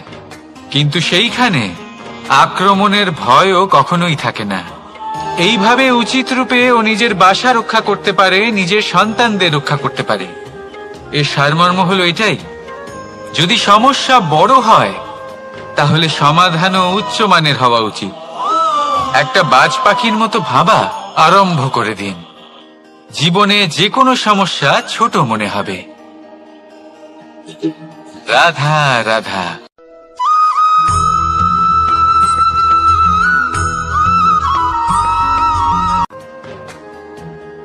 ভাগ করে নেওয়া বা বন্টন করা প্রত্যেক মানুষের জীবনে অবশ্যই হয়ে থাকে, আর অনেক সময় এটা জীবনে অতি আবশ্যক হয়ে পড়ে। কিন্তু ভাগ করার মনোকামনা তার থেকেও বেশি গুরুত্বপূর্ণ হলো যে কোন ঘটনার আধারে এই বাটোয়ারা হলো। অনেক সময় এই বাটোয়ারা হলো শান্তির প্রতীক, আবার অনেক সময় এই বাটোয়ারা বিপ্লব ঘটাতে পারে, এমন এক বিপ্লব যা মহাযুদ্ধ ঘটিয়ে দিতে পারে। দেখুন, বাটোয়ারা সম্পত্তির হোক বা হোক ভিক্ষার, শিক্ষা কিন্তু একটাই। জীবনে অনেক সময় বাটোয়ারা দরকার হতে পারে, কিন্তু যতদূর সম্ভব তা এড়িয়ে চলুন, একসাথে মিলে এগিয়ে চলুন। কারণ দেখুন, এই যে বাটোয়ারা ভাগ করে দেয়, আর সেখানেই একতা আপনাকে অগ্রসর করে। তাহলে আপনিও এটাই করুন, একসাথে মিলে সামনে এগোন, আর আমার সাথে ভালোবেসে বলুন, রাধা রাধা।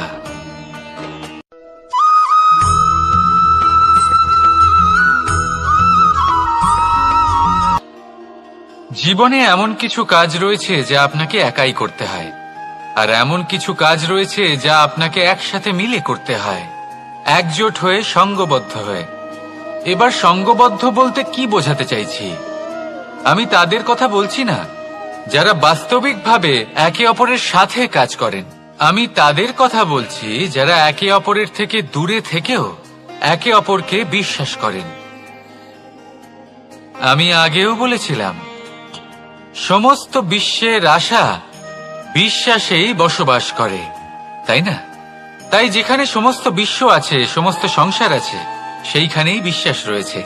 তাই আপনার আশেপাশে এমন দল সঙ্গবদ্ধ করুন যাদের আপনার উপর বিশ্বাস আছে আর যাদেরকে আপনি বিশ্বাস করতে পারেন। তাহলে আসুন আর আমার সাথে ভালোবেসে বলুন, রাধা রাধা।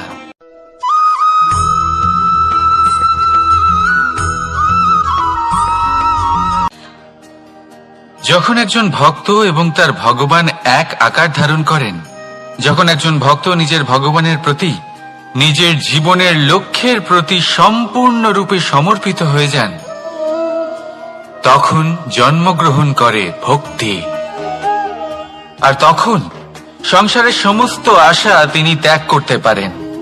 সমস্ত আশা শেষ হতে পারে, কিন্তু মানুষের সঙ্গ ভক্তি কখনো ত্যাগ করে না। যখন ভক্ত ও ভগবান এক আকার ধারণ করেন, এক হয়ে যান, তখন রথী এবং সারথীর মধ্যে কোনো পার্থক্য থাকে না। তারাও এক হয়ে যান। একটাই ব্যক্তিত্ব, একটাই অস্তিত্ব। আর সেই জন্যই কখনো কখনো রথীর আদেশ ছাড়াই সারথী রথ চালিয়ে দেন, আবার কখনো সারথীর পরামর্শ ছাড়াই রথী আক্রমণ করে ফেলেন। এ তো শুধুমাত্র আরও একটা গুণ সেই সারথীর মধ্যে, যিনি ধর্ম স্থাপনার মহান কাজে আমার সারথী হতে চলেছেন। তাহলে আসুন আমার সাথে ভালোবেসে বলুন, রাধা রাধা।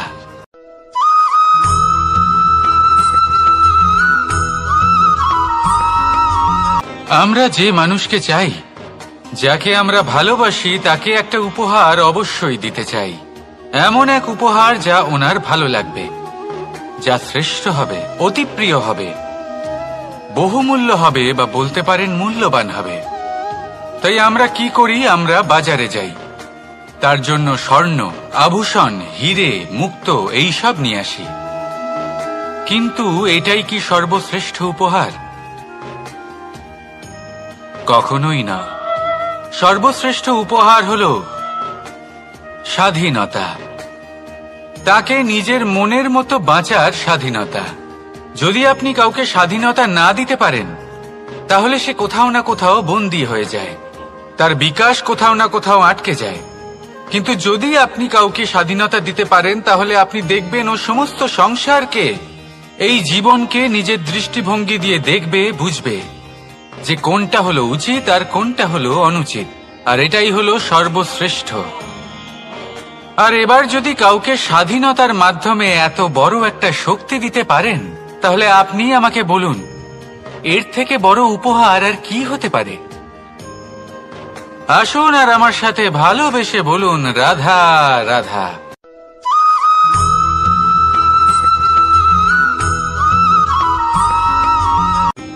কর্ম, ধর্ম, জ্ঞান, এই 3 স্তরে অনেক মানুষ পৌঁছতে পারেন। অনেকে এই পরীক্ষা দিয়ে তাতে উত্তীর্ণ হয়ে যেতে পারেন, কিন্তু শিখরে পৌঁছে শাসন তিনিই করতে পারেন যার কাছে এই চতুর্থ গুণটিও থাকে, সমর্পণ। অত্যন্ত গুরুত্বপূর্ণ একটা গুণ এটা। এই সমর্পণ আসলে অত্যন্ত গুরুত্বপূর্ণ। পূর্ণ সমর্পণ দরকার নিজের লক্ষ্যের প্রতি, সমর্পণ নিজের কর্তব্যের প্রতি, সমর্পণ নিজের আত্মার থেকে নির্গত স্বরের প্রতি, সমর্পণ নিজের রথীর প্রতি, অর্থাৎ আমার প্রতি। এবার এই পরীক্ষায় অত্যন্ত কঠিন এক বাঁক আসতে চলেছে, যেখানে সারথীকে সমর্পণের নিরিখে পরীক্ষা করা হবে। আর তাতে উত্তীর্ণ হওয়ার পরেই তার হাতে ধর্ম স্থাপনের রথের রাশ তুলে দেওয়া হবে। দেখা যাক কি হয়। ততক্ষণ আপনি প্রসন্ন থাকুন আর আমার সাথে ভালোবেসে বলুন, রাধা রাধা।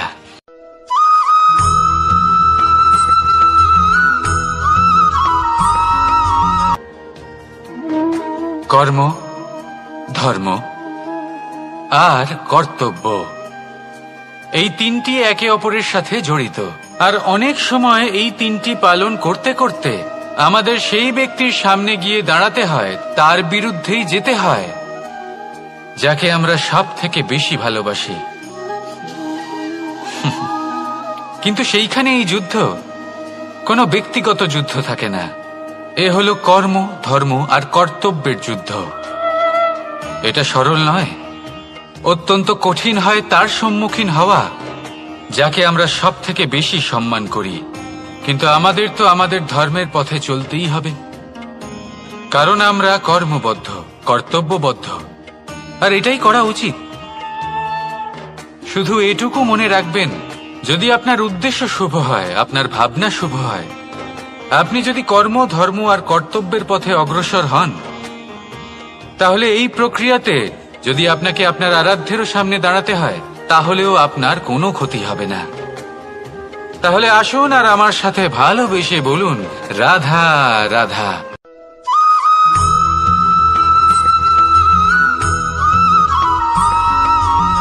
ধর্ম। আমরা সকলে ধর্মের বিষয়ে কথা বলি, কখনো নিজের ধর্মের বিষয় আর কখনো অন্যের ধর্মের বিষয়। কখনো আমরা অধর্ম দেখলে সেই বিষয়ে কথা বলি। অনেক রকম আলোচনা হয়, কিন্তু এই ধর্ম আসলে কি, সেটা কি কেউ বোঝে? যদি আমি আপনাকে উত্তর দিই, এই উত্তর সরল। ধর্ম হলো তাই যা মানুষকে অন্য মানুষের সাথে, সমস্ত বিশ্ব সংসারের সাথে আনন্দ সহকারে বাঁচতে শেখায়। সেই জন্য আপনি যদি কখনো কোনো ধর্মীয় স্থানে যান, সেই ধর্মীয় স্থানে গিয়ে আপনার শান্তির অনুভূতি হয়, তাই না? কিন্তু দেখুন, ধর্মের জ্ঞান থাকলেই সেই মানুষ ধর্মের পথে চলতে পারবে এমন কোনো কথা নেই। অনেক সময় সম্পর্কে যখন সংঘর্ষ বেড়ে যায়, তখন ইচ্ছের জন্ম হয়, ক্রোধের জন্ম হয়, অহংকারের জন্ম হয়, আর তারপর বিনাশ হয়ে যায় এই ধর্মের। সেই জন্য দ্বিতীয় সব থেকে গুরুত্বপূর্ণ গুণ যা আমার সারথীর মধ্যে থাকা উচিত, তা হলো ধর্মবীর হওয়া। এবার দেখতে হবে সেটাই যে কে হবে সেই ব্যক্তি যিনি এই স্বয়ম্বরে নিজের ধর্মে অটল থাকবেন। কারণ সেই ব্যক্তি এই সংসার থেকে সরে এসে ধর্মের পুনঃস্থাপনের এই মহাকার্যে আমার সারথী হতে পারবেন। তাহলে আসুন আমার সাথে ভালোবেসে বলুন, রাধা রাধা।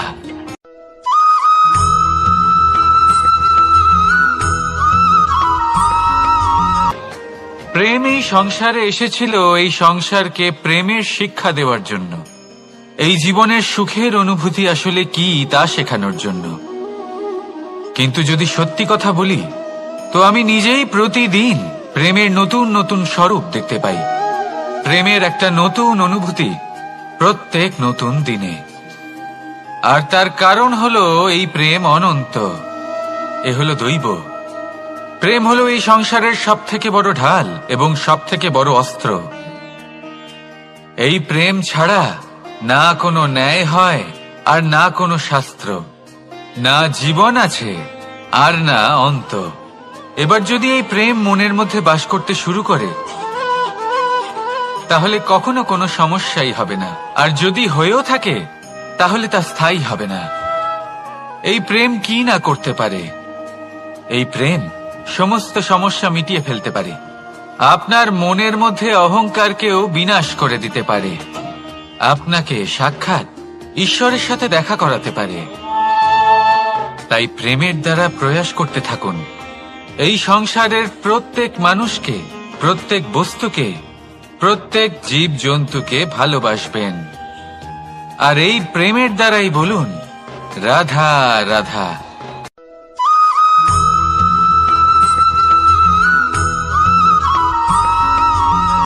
আপনি ওই কথাটা নিশ্চয়ই শুনেছেন, যখন ভগবান একটা দরজা বন্ধ করেন তখন অন্যদিকে অনেক দরজা খুলে দেন। এবার এই দরজা, এই সমস্ত পথ আমরা দেখতে পাই না, অনেক সময় আমরা বুঝতে পারি না, হারিয়ে যায় সব।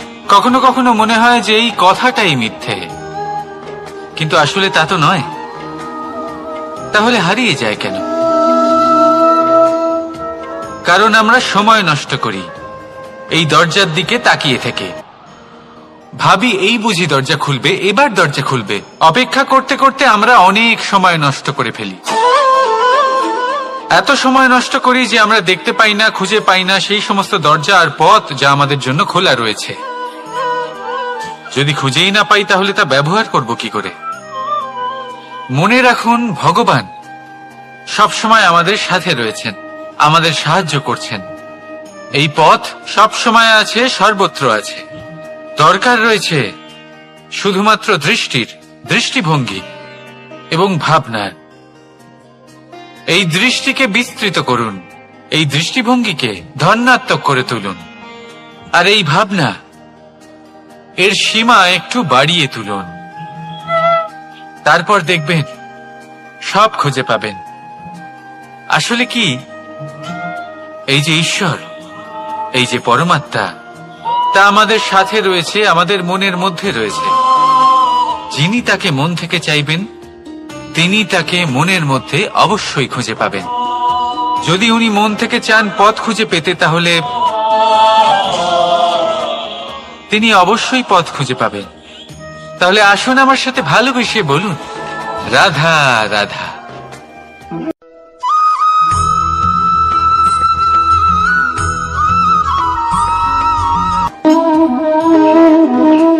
প্রশান্তি জড়িত নিদ্রা মানুষের জীবনের একটা অত্যন্ত গুরুত্বপূর্ণ সুখ এবং প্রয়োজনীয়তাও।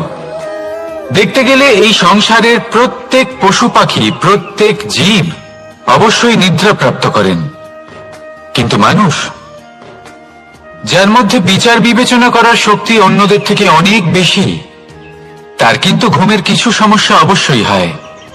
কি বলেন? তাই তো। এবার এর কারণ কি? চিন্তা। এবার চিন্তা আমাদের সবার জীবনে আছে। আমরা সকলে জানি যে চিন্তা কখনো আমাদের সাহায্য করে না, তাও আমাদের জীবনে আছে। কেন? চিন্তার মাধ্যমে কি কখনো কোনো সমস্যার সমাধান হয়েছে? অর্থের চিন্তা করলে কি অর্থ লাভ হয়? ভবিষ্যতের চিন্তা করলে কি ভবিষ্যৎ ঠিক হয়ে যায়? স্বাস্থ্যের চিন্তা করলে কি স্বাস্থ্য নিজে থেকেই ঠিক হয়? হয় না। তাহলে এই সব কিছু থেকে আমাদের একটা ছোট্ট শিক্ষা অবশ্যই লাভ করা উচিত। আপনিও আপনার কাঁধ থেকে চিন্তার এই বোঝা নামিয়ে ফেলুন, আর ইচ্ছে, এই সব ইচ্ছে একত্রিত হয়ে আমাদের মনে চিন্তা উৎপন্ন করে। তাই এই চিন্তাগুলিকে ত্যাগ করুন, প্রকৃতির প্রেমের উপর বিশ্বাস রাখুন। মনে রাখবেন, যিনি চিন্তা মুক্ত হবেন তিনি চিতা মুক্ত হবেন। সুখের নিদ্রা প্রাপ্ত করুন, আর নিদ্রায় যাবার আগে আমার সাথে ভালোবেসে বলুন রাধা রাধা।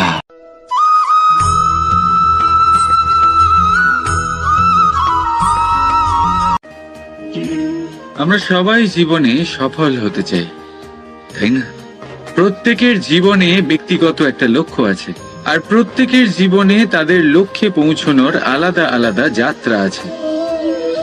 এবার এই যাত্রায় অগ্রসর হওয়ার জন্য পথের দরকার। পথ, এই পথ, এটা অত্যন্ত গুরুত্বপূর্ণ, আর মানুষ এটাই বুঝে উঠতে পারেন না। অধিকাংশ মানুষ তাদের গোটা জীবন কাটিয়ে দেন এই পথ খুঁজতে গিয়ে, আর অধিকাংশ মানুষ জীবন কাটিয়ে দেন তাদের এই পথ বদলাতে গিয়ে। কিন্তু এভাবে সাফল্য অর্জন করা যায় না। এবারে আপনারা জিজ্ঞেস করবেন কি করে সাফল্য লাভ করবেন? এই সফলতা তিনি অর্জন করেন যে তার পথ নিজেই তৈরি করেন। দেখুন, যত শক্তি আর যত সময় আপনি পথ খুঁজতে আর বদলাতে গিয়ে নষ্ট করবেন, তার থেকে কম সময় এবং শক্তির দ্বারা আপনি নিজের পথ নিজেই বানাতে পারবেন, নিজের লক্ষ্যে পৌঁছতে পারবেন। সেই জন্য বারবার আপনার পথ বদলাবেন না, খোঁজাখুঁজি করবেন না। নিজের এই যাত্রায় নিজের পথ নিজেই তৈরি করুন আর যত তাড়াতাড়ি সম্ভব নিজের লক্ষ্যে পৌঁছে যান। রাধা রাধা।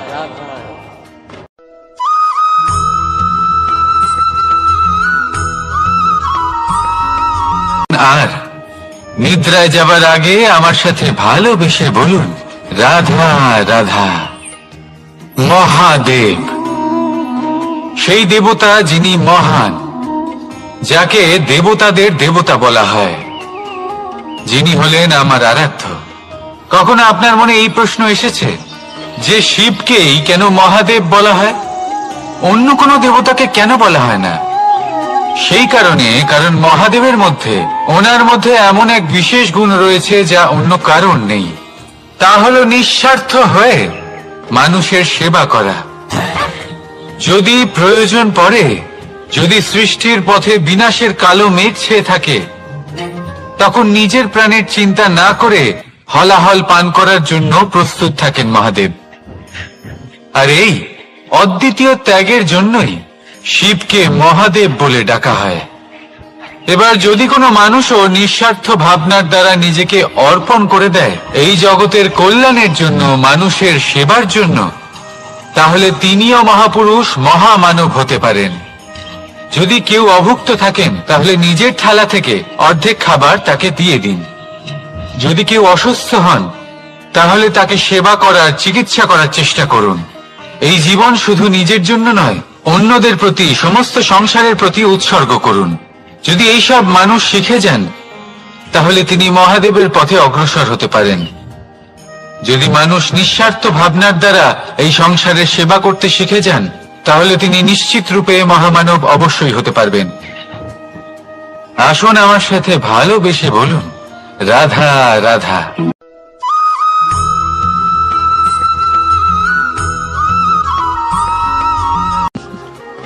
সময়, এই সময় না কোনো ব্যক্তি, না জীব, না বস্তু, তাও সময় জীবিত থাকে।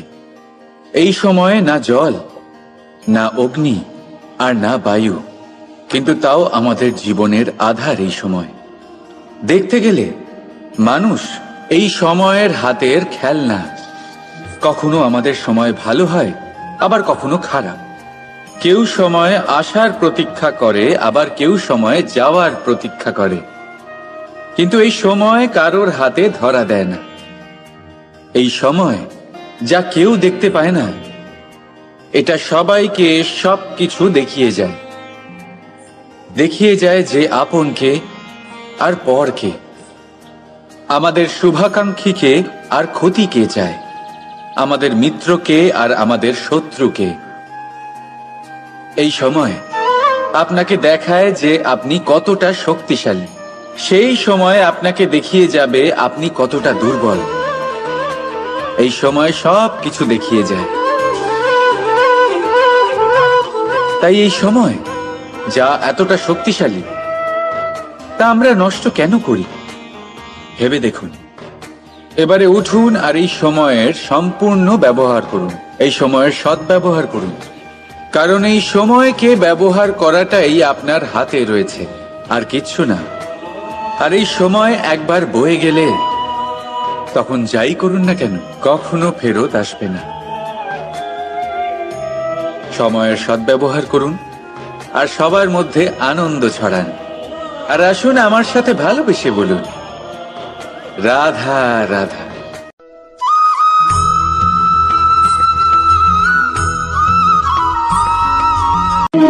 স্বর্ণ, হিরে, মুক্ত, মানিক, এই সব কিছুকে আগে পাথর বলা হতো। তাহলে এমন কি হলো যে এদের রত্ন বলা হয়? আর রত্ন তা বাস্তবে আসলে কি? এটা হলো সেই পাথর যাকে আগে আগুনের তাপ সহ্য করতে হয়েছে, পরখ করা হয়েছে, যাচাই করা হয়েছে, এদের কাটার চেষ্টা করা হয়েছে, কিন্তু তারা কখনোই নষ্ট হয়নি। বরং তারা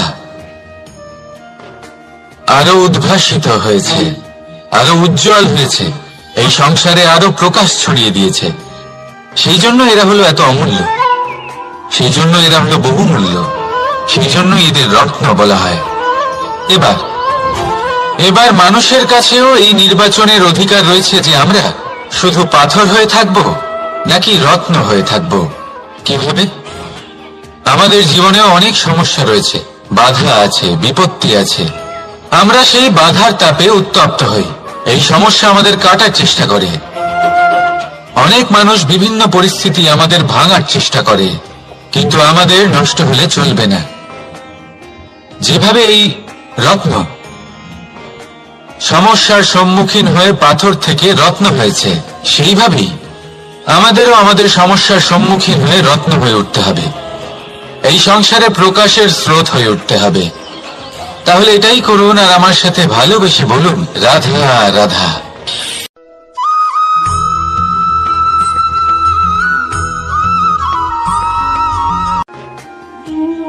মানুষ জন্ম নেয়, আর জন্ম নিলেই তার জীবনযাত্রা শুরু হয়ে যায়। তারপর সে পরিশ্রম করে, লড়াই করে, আর সে তার ফল অবশ্যই পায়। সেই নিজের জীবনযাত্রা নিজেই সাজায়। তার জীবনে ভয় ততক্ষণ প্রবেশ করে না যতক্ষণ না সে জীবনে কিছু অর্জন করে। একবার সে কিছু পেয়ে গেলে তারপরে সেটা হারিয়ে যাওয়ার ভয় মনের মধ্যে জন্ম নেয়।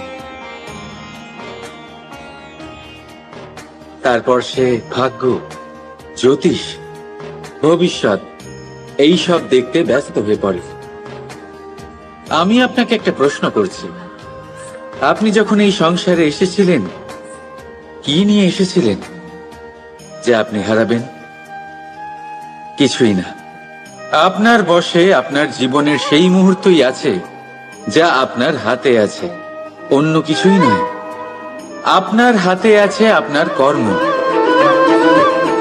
যে জীবনে দুর্ভাগ্যে হতাশ হয় না, যে অসফলতার জন্য ভেঙে পড়ে না, সেই এই জীবনে বিজয়ী হয়।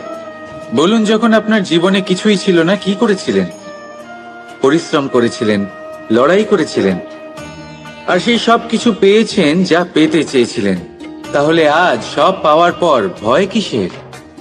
সেই সব জিনিস কি আপনাকে পরিশ্রম করার থেকে আটকায়? না। সেই জন্য নিজের হাতের রেখায় কখনো নিজের পথ খুঁজবেন না, কারণ এই সংসারে যাদের হাতই নেই তারাও নিশ্চিতভাবে তাদের নিজের পথ নিজেই বানিয়ে নেয়। তাহলে আপনার কি নিয়ে চিন্তা? রাধা রাধা।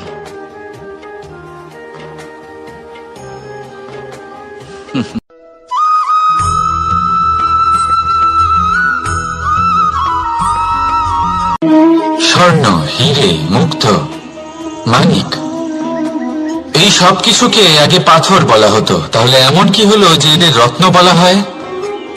আর রত্ন তা বাস্তবে আসলে কি? এটা হলো সেই পাথর যাকে আগে আগুনের তাপ সহ্য করতে হয়েছে, পরখ করা হয়েছে, যাচাই করা হয়েছে, এদের কাটার চেষ্টা করা হয়েছে, কিন্তু তারা কখনোই নষ্ট হয়নি, বরং তারা আরো উদ্ভাসিত হয়েছে, আরো উজ্জ্বল হয়েছে, এই সংসারে আরো প্রকাশ ছড়িয়ে দিয়েছে।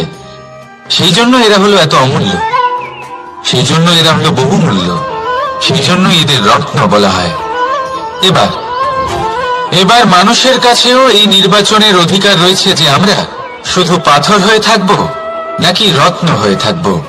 কিভাবে? আমাদের জীবনেও অনেক সমস্যা রয়েছে, বাধা আছে, বিপত্তি আছে। আমরা সেই বাধার তাপে উত্তপ্ত হই, এই সমস্যা আমাদের কাটার চেষ্টা করে। অনেক মানুষ বিভিন্ন পরিস্থিতি আমাদের ভাঙার চেষ্টা করে, কিন্তু আমাদের নষ্ট হলে চলবে না। যেভাবে এই রত্ন সমস্যার সম্মুখীন হয়ে পাথর থেকে রত্ন হয়েছে, সেইভাবেই আমাদেরও আমাদের সমস্যার সম্মুখীন হয়ে রত্ন হয়ে উঠতে হবে, এই সংসারে প্রকাশের স্রোত হয়ে উঠতে হবে। তাহলে এটাই করুন আর আমার সাথে ভালোবেসে বলুন, রাধা রাধা।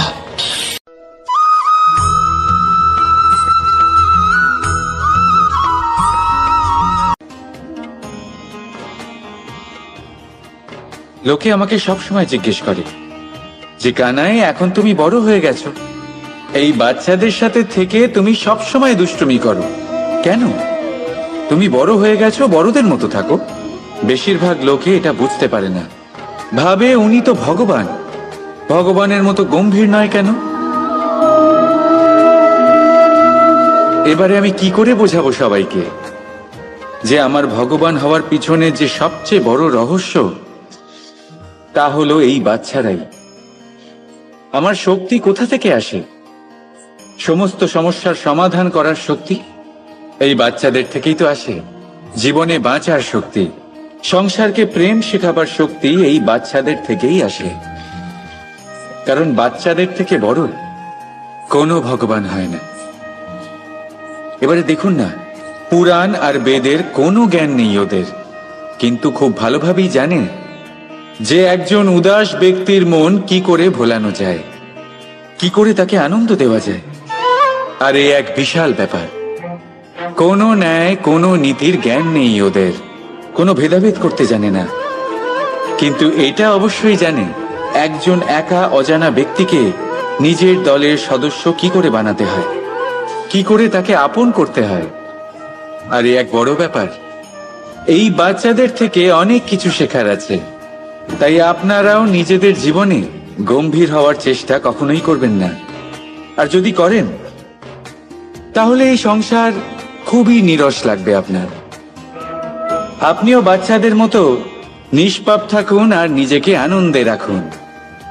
লাভ আর ক্ষতির ঊর্ধ্বে গিয়ে সম্পর্ককে দেখুন।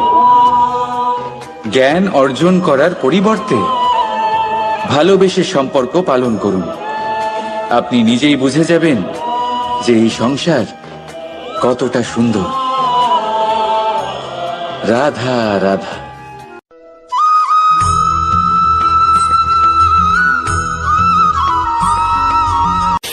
সংসারে সব থেকে বড় শক্তি আসলে কি? কেউ বলবেন শারীরিক শক্তি, কেউ বলবেন অস্ত্রের শক্তি, কেউ বলবেন জ্ঞানের শক্তি। ঠিক আছে, কিন্তু যদি আমি বলি সংসারের সব থেকে বড় শক্তি হলো শক্তি কোনো এক তথ্যের, আগে হ্যাঁ, তথ্য। এই তথ্য নিজেই কিন্তু খুব শক্তিশালী, অত্যন্ত শক্তিশালী অস্ত্র হলো এই তথ্য। আর সত্যি বলতে অনুচিত তথ্যের থেকে অনেক বেশি ঘাতক হলো অসম্পূর্ণ তথ্য। যেরকম আজ শাম্ব রুক্মির সাথে করেছে, ওকে অসম্পূর্ণ তথ্য দিয়েছে, তার ফলে বিনাশ হলো। যদি এইভাবেই আপনার কাছেও কোনো অসম্পূর্ণ তথ্য আসে, আর যদি আপনি তা পরখ না করে দেখেন, যাচাই না করে দেখেন, আর নিজের কর্ম করেন, তাহলে উত্থানের বদলে আপনি পতনের সম্মুখীন হবেন। বিকাশের বদলে আপনার বিনাশ হয়ে যাবে। মনে রাখবেন একটা অত্যন্ত গুরুত্বপূর্ণ কথা, সঠিক তথ্য পাওয়া সঠিক তথ্য দেওয়ার থেকে অনেক বেশি গুরুত্বপূর্ণ। আশা করি এই কথা আপনি বুঝেছেন। জীবনে যখনই কোনো তথ্য আপনি পাবেন, সেই বিষয়ে ভেবে দেখুন, পরখ করে দেখুন, যাচাই করুন, তারপর নিজের কর্ম করুন। আর আমার সাথে ভালোবেসে বলুন রাধা রাধা।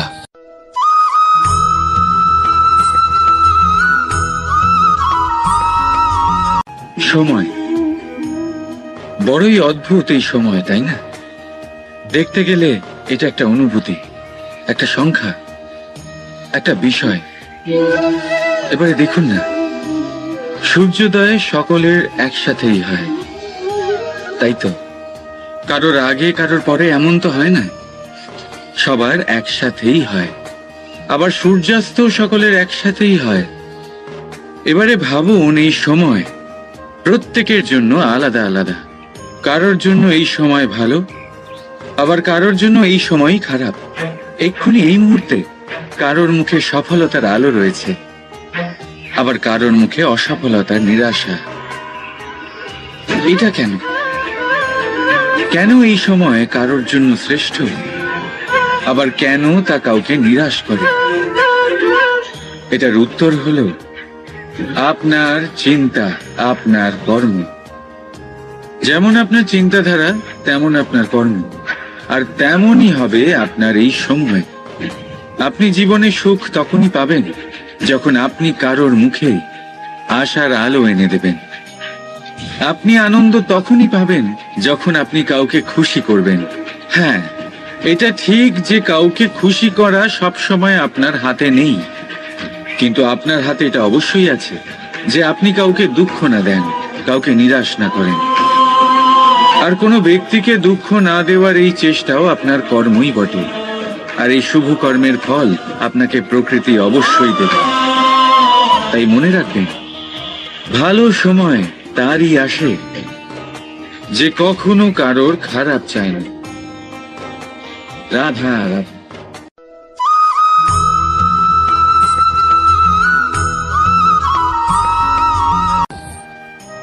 ধর্ম এবং প্রেম এই দুই হলো একই মুদ্রার দুই পিঠ। যদি এদের মধ্যে কোনোটা নষ্ট হয়ে যায় তাহলে দ্বিতীয়টাও থাকে না। কখনো ভেবেছেন এমন কেন হয়? তার জন্য আগে আপনাকে বুঝতে হবে যে ধর্ম আসলে কি। ধর্ম সেটাই যা এই সংসারের প্রত্যেক মানুষকে একে অপরের সাথে সুখ এবং শান্তিতে থাকতে প্রেরণা যোগায়। এই প্রেরণার আধার হলো প্রেম। প্রেম সেটাই যা আপনার মধ্যে অন্য কারোর প্রতি করুণাবোধ জাগিয়ে তোলে, সম্মান জাগিয়ে তোলে। এবার যদি প্রেম চলে যায় তাহলে সবার আগে বিনাশ হবে সম্মান আর করুণাবোধের। এবার যেখানে না প্রেম রয়েছে, না সম্মান রয়েছে, না করুণা রয়েছে, সেখানে ধর্ম কিভাবে বাস করবে? অশুভ ইচ্ছে জাগ্রত হয়ে ওঠে, ক্রোধ জাগ্রত হয়ে ওঠে, অহংকার জাগ্রত হয়ে ওঠে, আর তারপর আরম্ভ হয় অধর্মের। তাই যা যা ভাবনা আপনার অন্তরে প্রবেশ করছে করতে দিন, কিন্তু যাই হোক না কেন এই প্রেমকে নিজের থেকে দূরে যেতে দেবেন না। এই প্রেমকে চিরকাল নিজের কাছে রাখুন, নিজের হৃদয়। আর এই প্রেম ভাব নিয়ে বলুন, রাধা রাধা।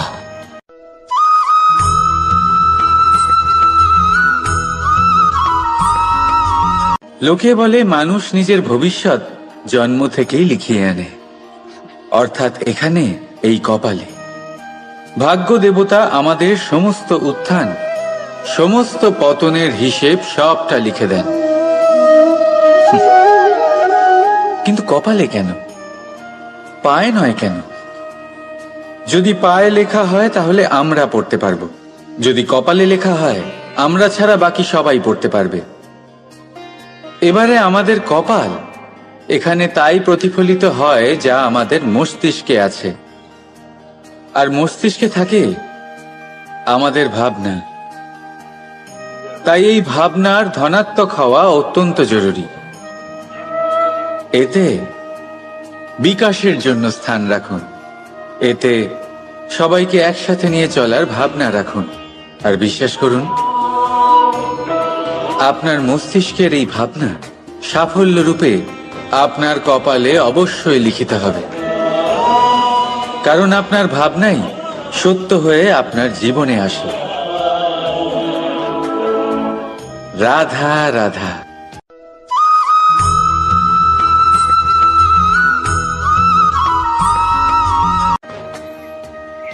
মানুষের জীবনে উন্নতি লাভ করার জন্য তিনটি স্তম্ভের প্রয়োজন হয়। প্রথম স্তম্ভ শিক্ষা। এই শিক্ষা আমাদের জ্ঞান প্রদান করে। দ্বিতীয় স্তম্ভ ব্যবসা, যার দ্বারা আমরা ধন উপার্জন করি। তৃতীয় স্তম্ভ হলো আমাদের ঈশ্বর, আমাদের ইষ্ট। এনার সাথে যদি আমরা জুড়ে থাকতে পারি তাহলে এমন একটা মানসিক বল আপনি লাভ করবেন যেটা এই সংসারে আর কোথাও পাওয়া সম্ভব নয়। কিন্তু মানুষ অনেক সময় জীবনে এই তিনটি স্তম্ভ লাভ করা সত্ত্বেও সামনে অগ্রসর হতে পারেন না। তখনও জীবনে কঠিন পরিস্থিতি আসতেই থাকে। এমনটা ঠিক কেন হয়? কারণ সে জীবনে এই তিনটি স্তম্ভ লাভ করে নেয়, জীবনে প্রয়োগও করে, কিন্তু তার ভিতের কথা সে ভুলেই যায়। যেমন প্রথম স্তম্ভ অর্থাৎ শিক্ষা। এই শিক্ষার আধার হলো শুভ চেতনা। যদি অন্তরে শুভ চেতনা না থাকে তাহলে এই শিক্ষার কোনো গুরুত্ব থাকে না। দ্বিতীয় স্তম্ভ ব্যবসা। পরিশ্রম করে উপার্জন করতে হবে, এই কথাটা আমরা সবাই জানি এবং সবাই চেষ্টাও করি। কিন্তু ব্যবসা করতে করতে আমরা এটা ভুলে যাই আমাদের ব্যবহার কেমন হয়ে পড়েছে। এই ব্যবহার যদি শুভ হয় তাহলে আমাদের উপার্জন আস্তে আস্তে একটা স্থির জায়গায় এসে পৌঁছবে। এবং তৃতীয় স্তম্ভ আমাদের ভগবান, যদি ওনার স্মরণে আপনি যেতে চান তাহলে তার পূর্বে নিজের মা বাবাকে সেবা করুন, তাদের যত্ন করুন, তাদেরকে ভালোবাসুন, কারণ ওনারাই হলেন এই সংসারে আপনার সবথেকে বড় ইষ্ট। তাহলে 3 স্তম্ভের সাথে সাথে তাদের আধারকেও নিজের জীবনে প্রাধান্য দিন। কোনো সমস্যা আসবে না, জীবনে একের পর এক উন্নতি করবেন এবং এই মন প্রসন্ন হয়ে বলবে রাধা রাধা।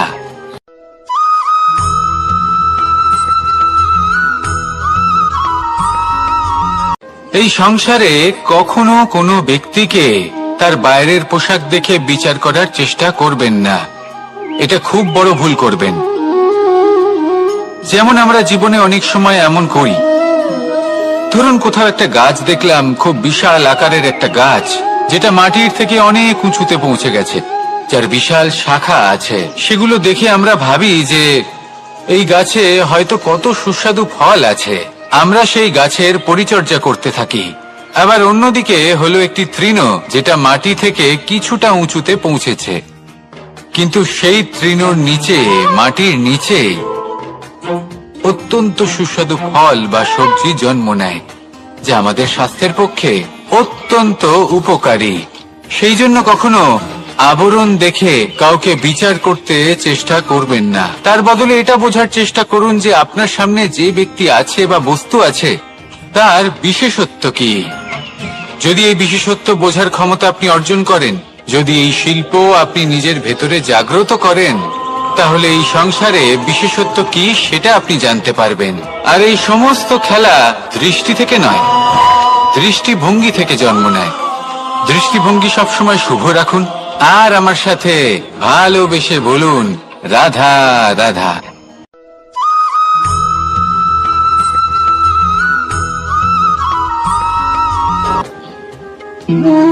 সুখ, দুঃখ এবং শক্তি, এই 3 হলো এই সংসারের ত্রিদেবের মতো। আমাদের জীবনে যা কিছু ঘটছে এই 3টির ভিত্তির উপরেই হচ্ছে। আসলে এই সংসারের একটা নিয়ম আছে, যখনই আপনি কিছু লাভ করেন এই সংসার আপনার পরীক্ষা নেয়। এটা জানার জন্য আপনার পরীক্ষা নেয় যে আপনি যা কিছুই লাভ করেছেন আপনি কি আদৌ সেটার যোগ্য কিনা। ঠিক সেইভাবেই এই সুখ, দুঃখ এবং শক্তি আপনার পরীক্ষা নিয়ে থাকে। যখন সুখ আসে তখন সে আপনার পরীক্ষা নেয় যে আপনার মধ্যে অহংবোধ জাগ্রত হয়নি তো। যদি অহংবোধ চলে আসে তাহলে সুখ সেখানেই সঙ্গ ত্যাগ করে। দুঃখ আপনার ধৈর্যের পরীক্ষা নিতে থাকে, আর যদি আপনার মধ্যে ধৈর্য না থাকে তাহলে এটা আপনাকে আরো বেশি দুঃখের গভীর অন্ধকারে ঠেলে দেবে। সেখানে শক্তি পরীক্ষা নেয় আপনার বিনম্রতার। যদি আপনি বিনম্র না হন তাহলে হয় এই শক্তি আপনার সঙ্গ ত্যাগ করবে, নয় এই শক্তি বিনম্রতার অভাবে আপনার পতনের কারণ হতে পারে। এই সংসারে যে কোনো ব্যক্তি যিনি এই পরীক্ষায় উত্তীর্ণ হয়ে থাকেন এই জীবনে তিনি সাফল্য লাভ করেন। আসুন আমার সাথে ভালোবেসে বলুন রাধা রাধা।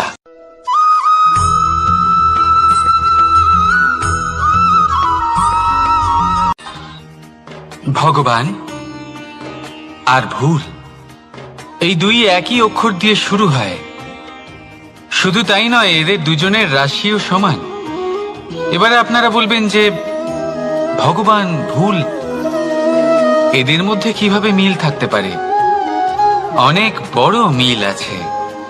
না শুধু এ এক অক্ষর দিয়ে শুরু হয়, বরং এদের বিজয় মন্ত্রটাও এক। ভগবানকে মানুন, তাকে বিশ্বাস করুন, তাকে স্বীকার করুন। এটা করলে মনের দৃষ্টি থেকে ভগবানকে দেখা যায় আর উনি আপনাকে সমৃদ্ধ করে তোলেন। ভুলের সাথেও এটাই ঘটে। নিজের ভুল স্বয়ং মেনে নিলে, স্বীকার করে নিলে, সব কিছুই স্পষ্টভাবে দেখতে পাবেন। যেদিন থেকে আপনি নিজের ভুল মেনে নিতে শিখবেন, সেদিন থেকে সেই ভুল শোধরানোর প্রক্রিয়াও শুরু হয়ে যাবে। আপনি বুঝে যাবেন নিজের ভুল কিভাবে শোধরাতে হয়। তাই মনে রাখবেন, নিজেকে শ্রেষ্ঠ করে তোলার জন্য নিজের ভুল স্বীকার করা অত্যন্ত প্রয়োজনীয়। এই জীবনে শান্তি আনার জন্য ঈশ্বরকে মেনে নেওয়াও অত্যন্ত প্রয়োজনীয়।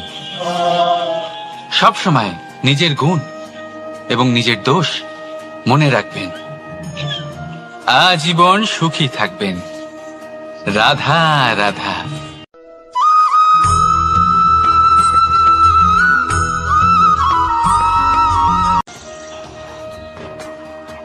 ভয়ের সাথে আমরা সবাই পরিচিত, কষ্ট আমরা সবাই পেয়েছি। কখনো কখনো আমরা অসুস্থ হয়ে পড়ি, আর এমন সময় হলে